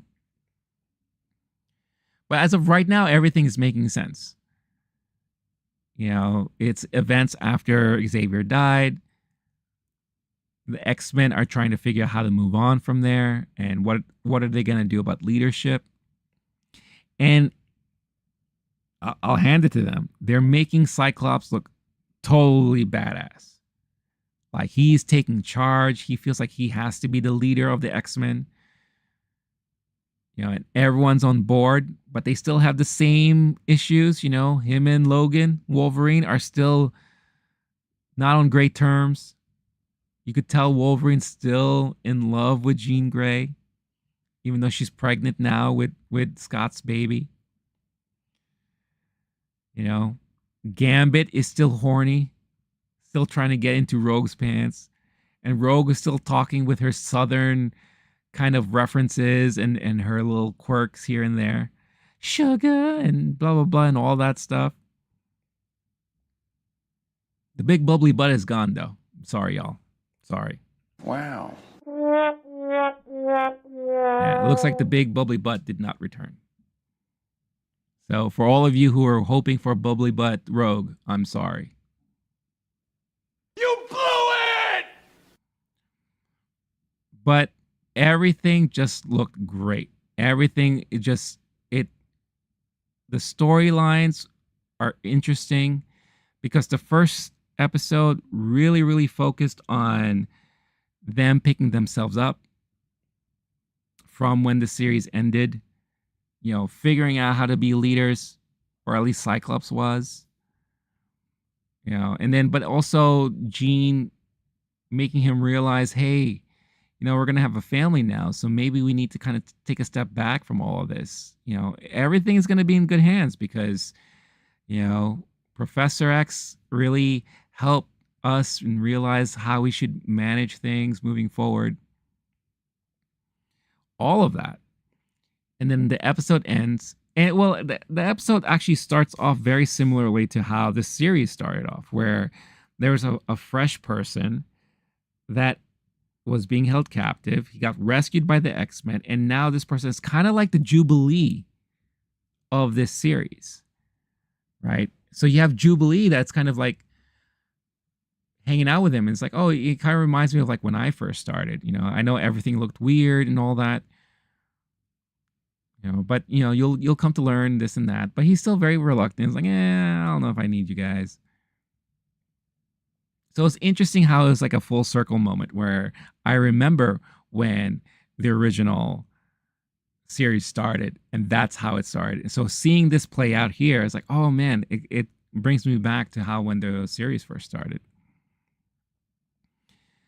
But then there's a major twist. And the major twist is that Professor X had a will, and in the will, whenever the time came for his untimely passing, everything was to go to Magneto. The school, the finances, everything goes to Magneto. So Magneto shows up at the mansion, and he's like, "You are my X-Men." And he still talks in like that very collegiate, authoritarian type of way, which is fantastic. It's so good. And in episode 2, it's just more about, okay, can we trust this guy? Especially what he did recently. The government came on and just like, hey, you're being put on trial for the crimes against humanity, for all the things that you did. And then it turns out that he is legit trying to maintain what Professor X has taught him and taught everybody else. There's this group that was introduced in the original series, the FOH. I forgot what the acronym stands for. But there's this one guy who called himself, I guess, the Executioner. And he has like this Sentinel technology. Because we found out then in the first episode that there was a second master mold. And they were rebuilding the Sentinel program. But alongside of that, they also produce a lot of this weaponry that these people can utilize. So this guy made like this rifle. And he's like, oh, I want to take out Magneto, blah, blah, blah, this and that. And he almost did. But who saved Magneto? Storm saved him. And she got zapped with the gun. And what happens now is that Storm has no mutant powers at all. With no knowledge or knowing if or when it will ever come back. So it was like a big twist. It was like, oh man, that sucks. So the episode ends with Storm leaving the group. Magneto keeping to his word. He's going to try his best to lead the way Professor X led. You have Cyclops and Jean. Still a little bit concerned, but they're entrusting that they're going to be able to start their own family. And Jean gave birth finally to Nathan or Nathaniel, who we all know eventually turns into Cable. So now they have their family going. Wolverine is still very jealous, looking from a distance, right? The romance between Rogue and Magneto is rekindling now. And I don't know if that was even covered on the series, but I remember in the comics that was a thing.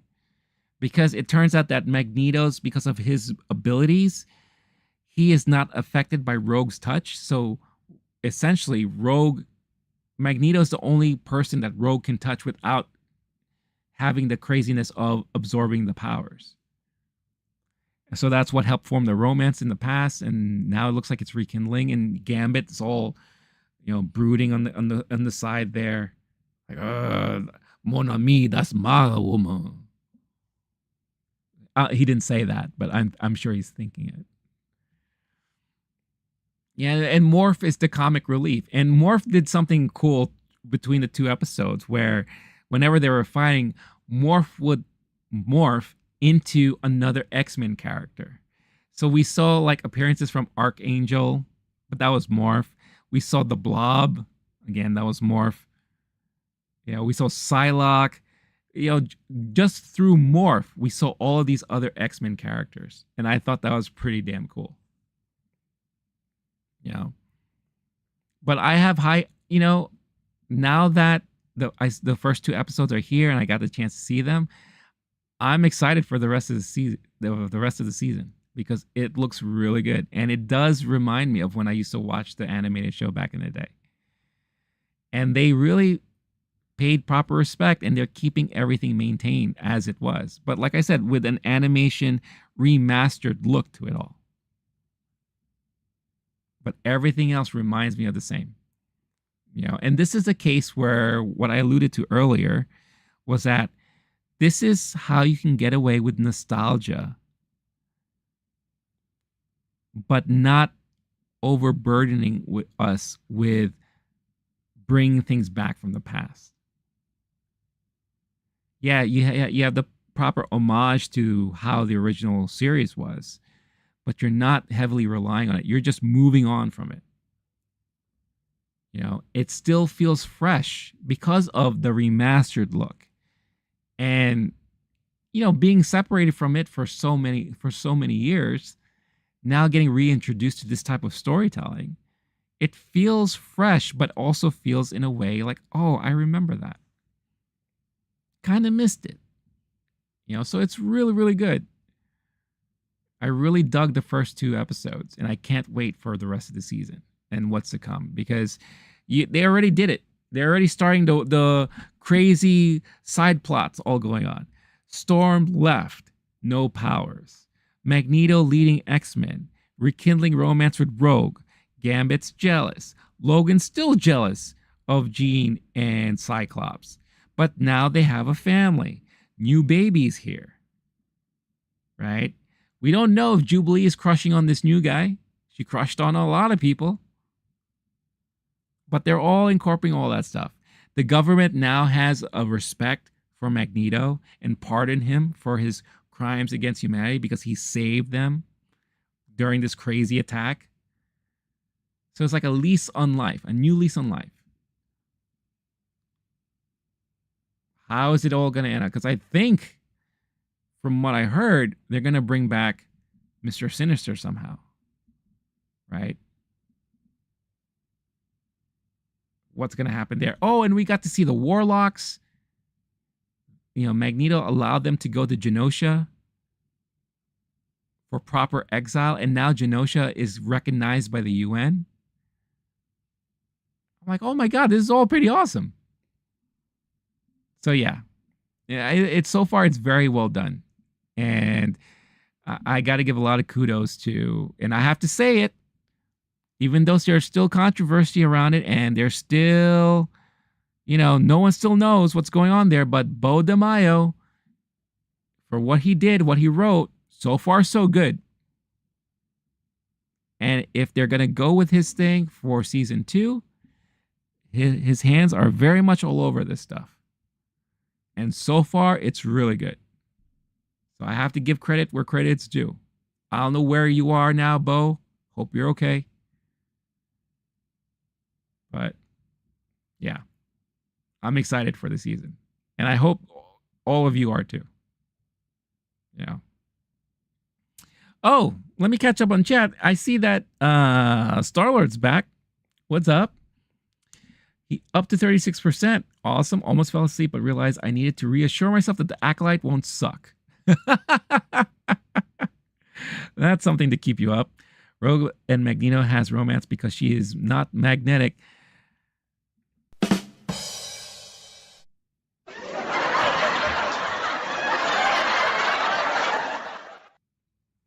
She is magnetic, but pushing away instead of pulling.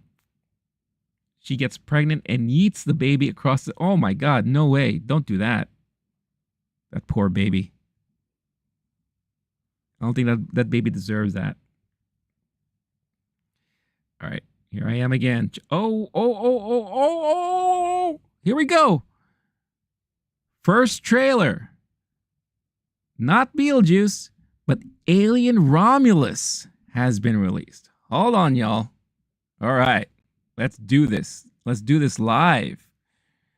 First of all, first poster of Alien Romulus, directed by Fede Alvarez.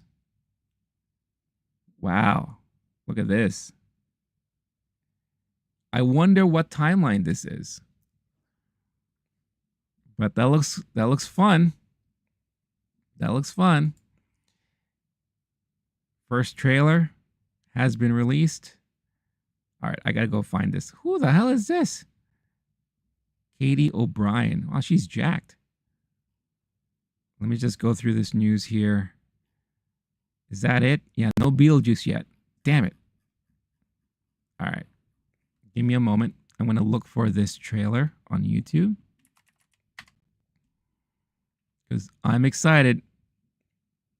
I'm a huge Aliens fan. And Fede Alvarez, I loved what he did with Evil Dead. And Don't Breathe is a great movie if you haven't seen it. All right, let's see here. Does YouTube have it yet? Yes, they do. They do. They do have it. So I am going to grab it so that I can do a proper reaction to it. All right. Squeeze me as I'm doing this live. Do it live. Do it live. Do it live. Alien Romulus, is it romance with the Predator? No, it's romance with the Romulans. So it's going to be a Star Trek kind of collaboration. Let's see here. It's going to be aliens and the Romulans. So that they're going to have Spocky looking aliens.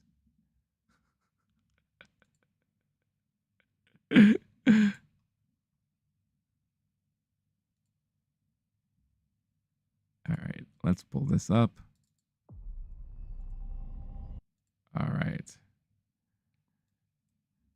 All right. Are you ready? Let's check out the first trailer for Alien Romulus. Let's go.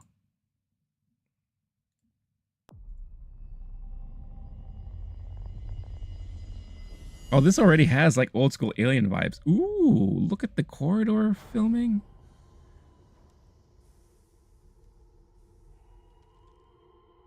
Oh, is he? Oh, he's bringing back the horror aspect to it all.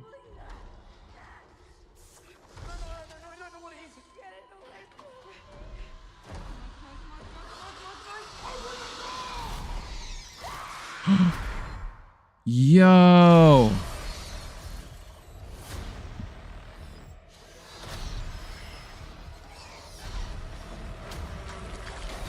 Ooh, what is that? Oh man, how many face huggers are you gonna have?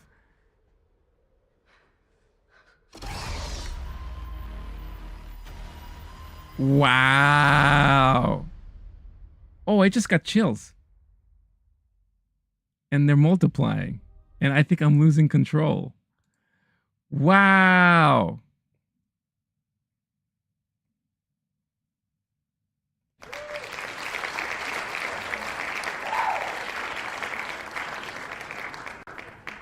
Look, I'll say this. It's a tease. We didn't get a lot. But we got enough of the tone. And it feels like he's going back to the original Alien with a little bit of mix of Cameron's Aliens. And he's bringing the horror element back, which I think should have never left in the first place. And don't get me wrong, I loved Cameron's Aliens. But that leaned more towards the action element, right? I love the horror element of the first one. And in a way, this kind of reminds me a lot of that. And knowing Fede Alvarez, he's probably going to do a lot of gore, a lot of violence. You could see there with the scene with all the face huggers going nuts. You know, I saw a little bit of like, you know, kind of callbacks to like Ripley's moments. But oof, I'm kind of excited. I want to see more now. I really, really want to see more because it looks interesting and eerie. It really looks and feels eerie. I love that. And that's kind of what you need in an alien movie. And I feel like we've kind of, you know, with all the like the Prometheuses and all that shit, like enough with the trying to tell the history of how everything started, enough. let's get back to this kind of stuff. Because, yeah, it looks good. It looks good. Oh, Starlight, you're continuing my song. I've got chills. They're multiplying. But the power it's supplying, it's electrifying. Gotta shape up, boo, boo, boo. All right, enough of this tomfoolery. What's wrong with y'all? The hell. I thought this Aliens trailer was very well done, actually. It kind of reminds me of my conversations with Cameron back in the day. You know, he was like, George, how can I make a space movie like you? And I said, no, don't do what I do. Do you? Do your own thing.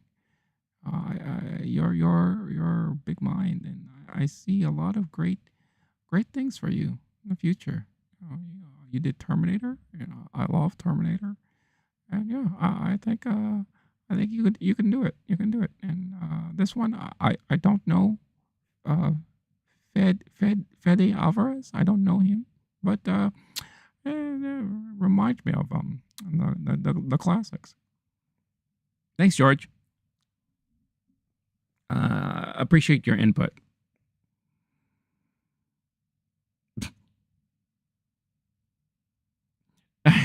Is there ever going to be a time when you guys are going to get sick of me doing the George Lucas impersonation?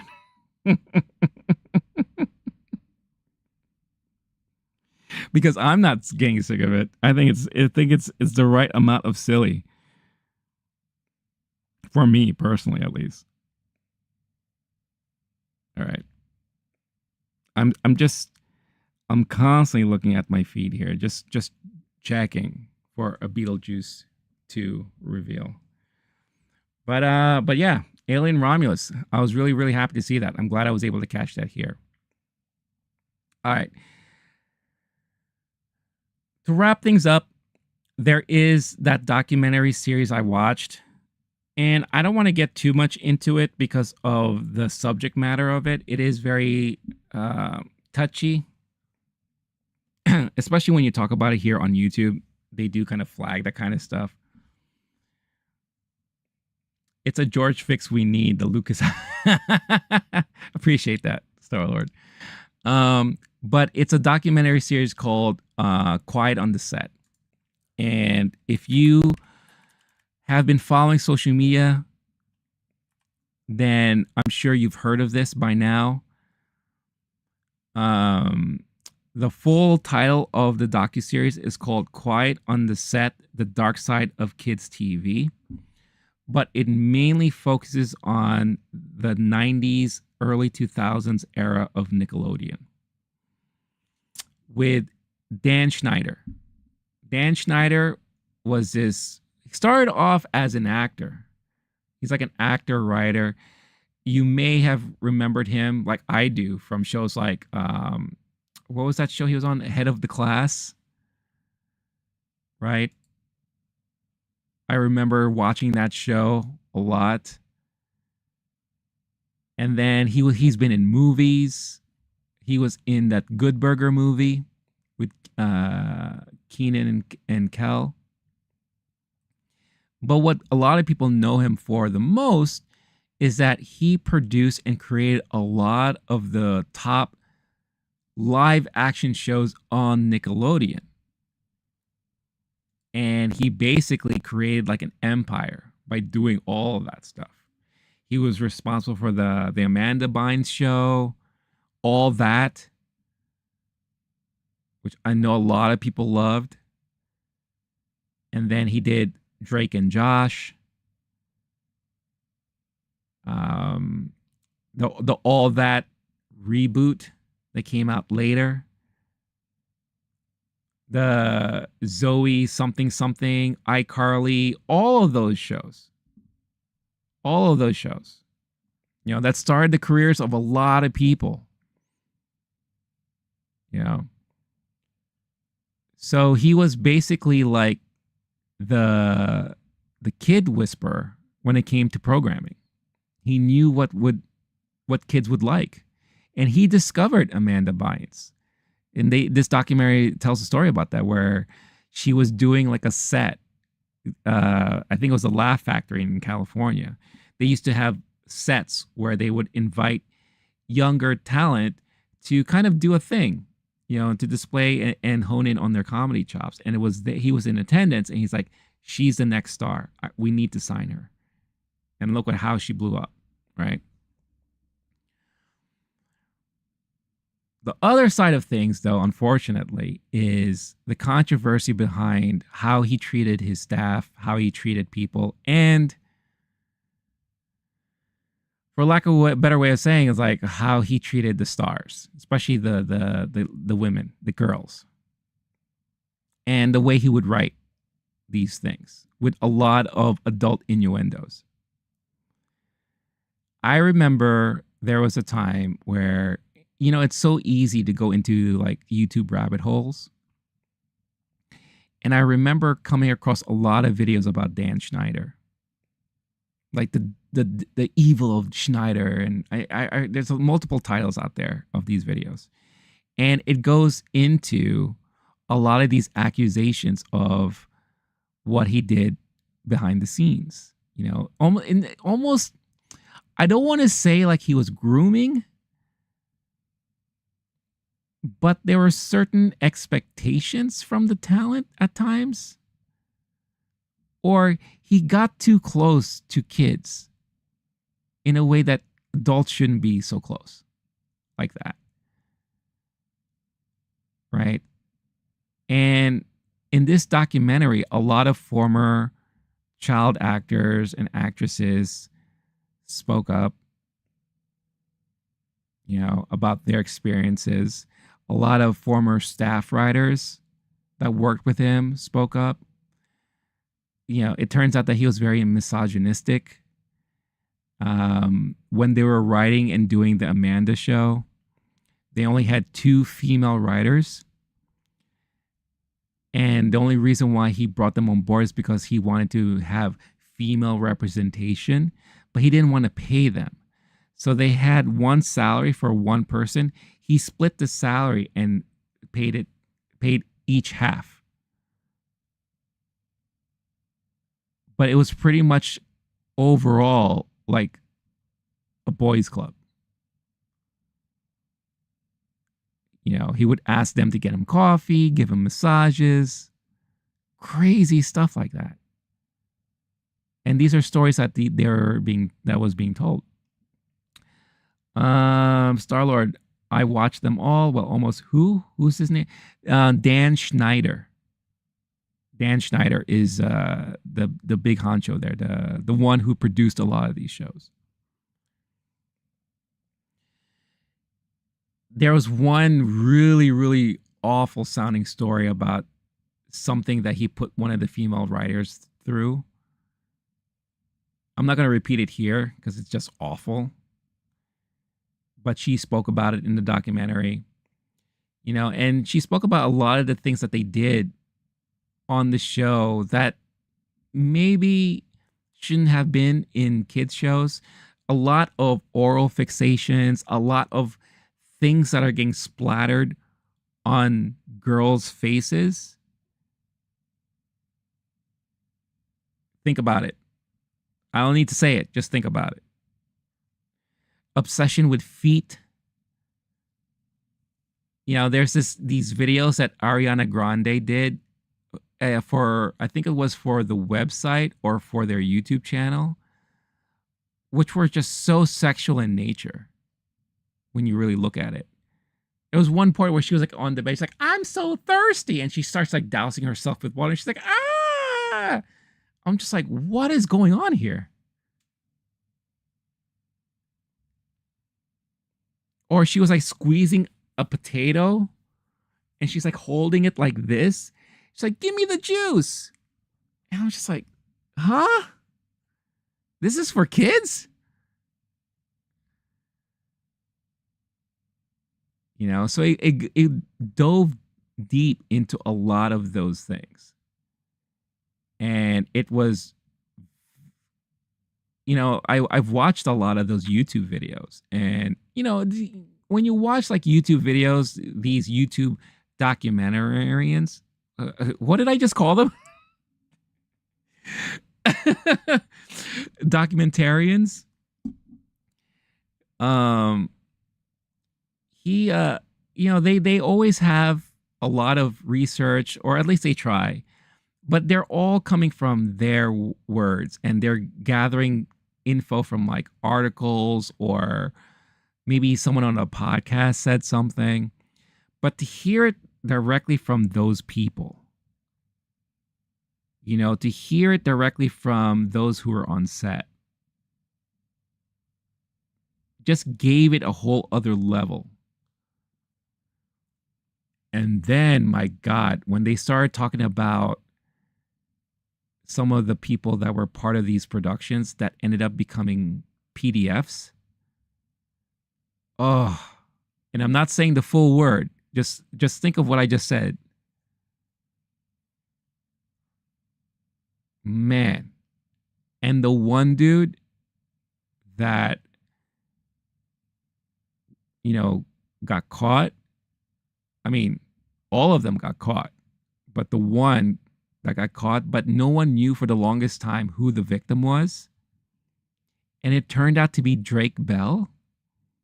And this was Drake Bell's coming out in the documentary series about his experience and what happened to him. Oh, heartbreaking. So heartbreaking. Star-Lord, the guy I would have never imagined, but he does look like a mugshot waiting to happen. Yeah, kind of does. Kind of does. But hearing of like how the horrific story that Drake Bell had to go through with this one guy, and how he was basically like targeted and groomed, and how just heartbreaking it was that his father knew it was happening, but the guy was very manipulative. And just to be clear here, the guy who was involved with Drake Bell is not Dan Schneider. It's somebody else. Dan actually knew nothing about this going on. It added to like the environment. Like, what's going on here? Like, when it comes to child actors, we've already seen so many instances where things were just not handled properly. And a lot of the lives of these child actors have been ruined. So when you think about big productions that have big child or children cast members that are kids, you have to ensure that they are protected somehow. And the fact that it just sounds like none of them were. For decades? It's just, come on. Like, what's going on? Like how Dan Schneider like really got close with Amanda, that if it wasn't for him, she wouldn't have had a career, but he basically like dictated everything. Even when she was going off and doing things outside of Nickelodeon, like he wanted to be there with her. And they talked about this one CW show that he produced for her, but then he got kind of kicked out because he was too involved. And then it was because of him that she had a falling out with her parents. Like, he was very controlling and manipulative. And that's how this other guy was when it came to Drake Bell. That he was so manipulative that he worked the mom and convinced the mom to have the dad no longer be Drake's manager, because he felt like the dad was interfering with any moments of advancement. Again, I'm being very vague, but just think about it, what I'm saying. And the minute the dad was out of the picture, that's when all hell broke loose. And Drake he felt trapped. You're a young kid. You don't know what the hell's going on. Oh, yeah. It's like, where was Chris Hansen back then? Like we needed him to be around those sets. And like seeing like Dan put himself in these situations, like he's always hugging all the girls, tickling them. There was one thing that he did with Amanda where they're both in the hot tub together. Like, really? Like, is that appropriate? And of course, you're a kid watching this. You're probably laughing your ass off, or you're not even thinking twice about it. But as a parent or as an adult, if you're watching that, you're like, wait a minute, what's going on here?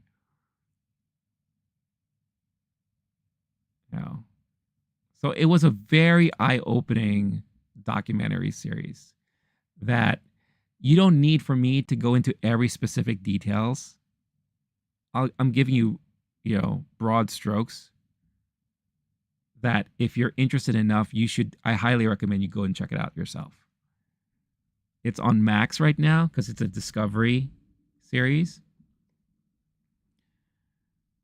But if you grew up during that time and those shows were very meaningful and important to you, it'll be interesting to see how you find out what happened behind the scenes.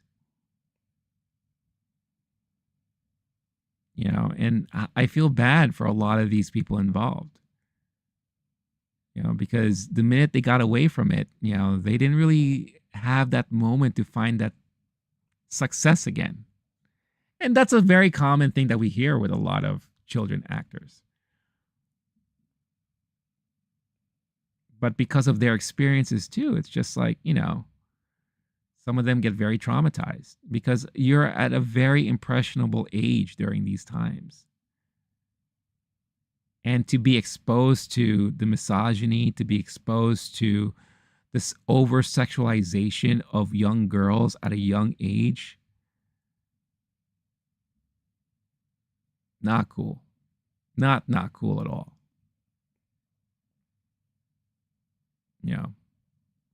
I said I was going to bring the show down later on. I waited till the end. But I think people need to be more aware of this stuff to ensure that it doesn't happen again. Or to be very mindful more so of if you have a child who wants to be an actor or actress one day, be mindful of what could be happening. And it sucks because it's like it's the typical thing that you hear about Hollywood and old school Hollywood, and one of the reasons why the Me Too movement started. The Weinstein stuff, the whole casting couch situation, like that's all real. But I feel like a lot of us just try to turn a blind eye, to it. But all of that is real. But it should never have been like that for kids. Never. It's so unfortunate.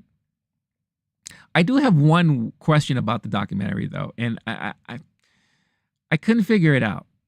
So they had Mark Summers in it. Of course, Mark Summers was a huge part of Nickelodeon back in the day. I loved Double Dare, right? But they had him there, and they only had one moment with him. But it looks like they actually sat him down and they actually spoke to him. But they only showed one moment throughout the whole thing. And they showed him some of the clips of some of the things, the skits that they had with the kids. Like the sucking on pickles and, maybe I think they showed him some of the Ariana Grande stuff. And he just looked at the camera and looked at the documentary person. It was just like, they actually aired this on TV? Because this was also after his time there. Mark Summers was more earlier Nickelodeon. Like once you got into the 2000s, he wasn't really that much of a mainstay there as much anymore. And he stuck to his show. It's not like he knew what was going on everywhere else. But I felt like they used him just for that clip. Like, where's the rest of the interview? Like, I want to hear more from Mark. But they didn't have him say anything else. They just made it look like he was going to be a big part of this documentary, but he really wasn't. So that's just like one question and like qualm I have with it all. But yeah, that is something that I watched, and I'm glad I watched it. So I'm gonna say this in a welcome to Good Burger, home of the Good Burger. Can I roofie your order? I'm a dude. He's a dude. She's a dude. Well, she's not. Ed's secret sauce has a new meaning. Hell yeah. In the worst way possible.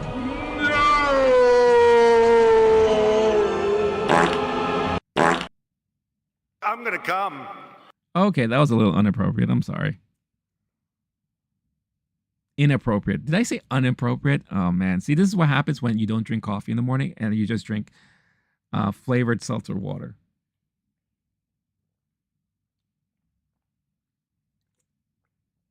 Oh, man. I've been going this whole time without taking any sips. Ugh. Yeah. So that's my whole review of what I binged this week. Again, if you grew up during that time and those shows meant something to you, knowing about some of this stuff behind the scenes is, I think, worth your time. Whether you want to hear it or not, I think it's very important for people to pay attention to this stuff. And I'm glad to see that Drake felt the courage to be able to speak out about it. It looks like he was able to rekindle his relationship with his dad. But I would have never guessed that he was the one that was associated with all of this stuff. And it sucks. It really, really sucks. Everyone's a dude except for the manager. It's funny. I never watched all that. But I did watch Good Burger. Never saw the sequel. I don't want to because I feel like that looks terrible. But I have to say, Good Burger is like a guilty pleasure movie of mine. I find it very entertaining. All right. One last check on the feeds. Let's see if we're going to get blessed here with a Beetlejuice trailer.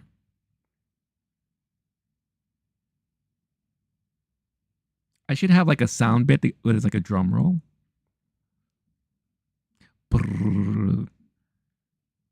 And no.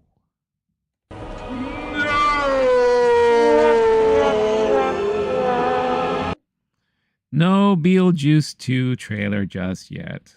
I'm sorry to report. But that just means that when it does come out, I'm just going to have to do a separate video on it. That's just the way the cookie crumbles. But what the hell? Sorry, I'm just looking at my feed right now. What the hell is the New Adventures of Batman? Oh, it's a cartoon series from back in the day. Okay. It's from 1977. There's a trailer of a movie called In a Violent Nature, a horror movie shot from the perspective of the killer. Interesting. All right, maybe I'll check that out later.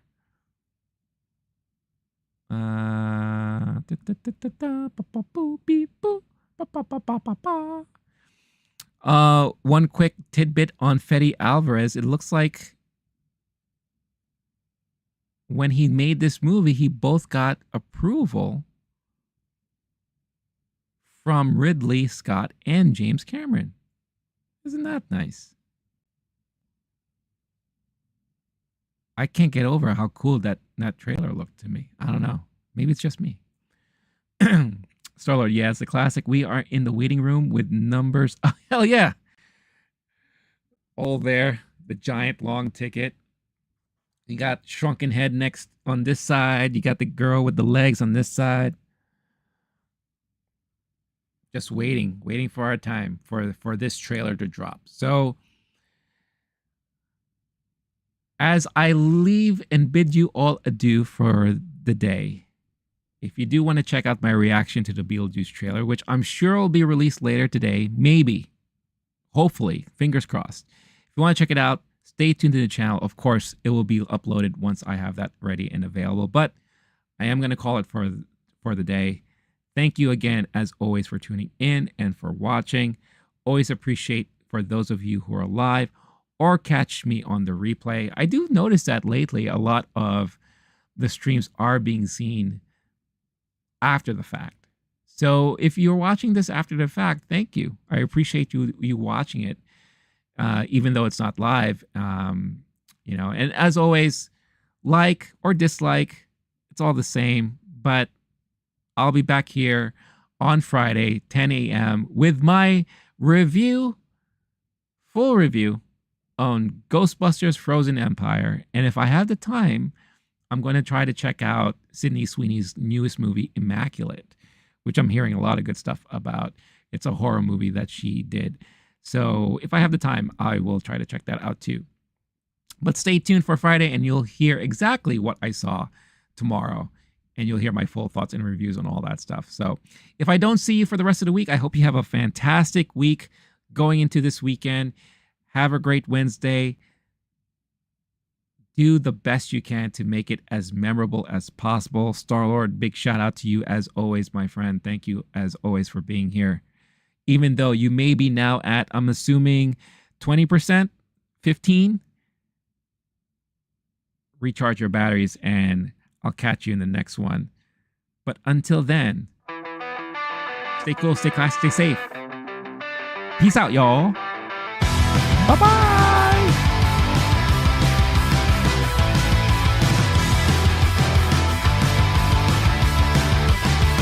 Go away, rain clouds. We don't want you here. Bye.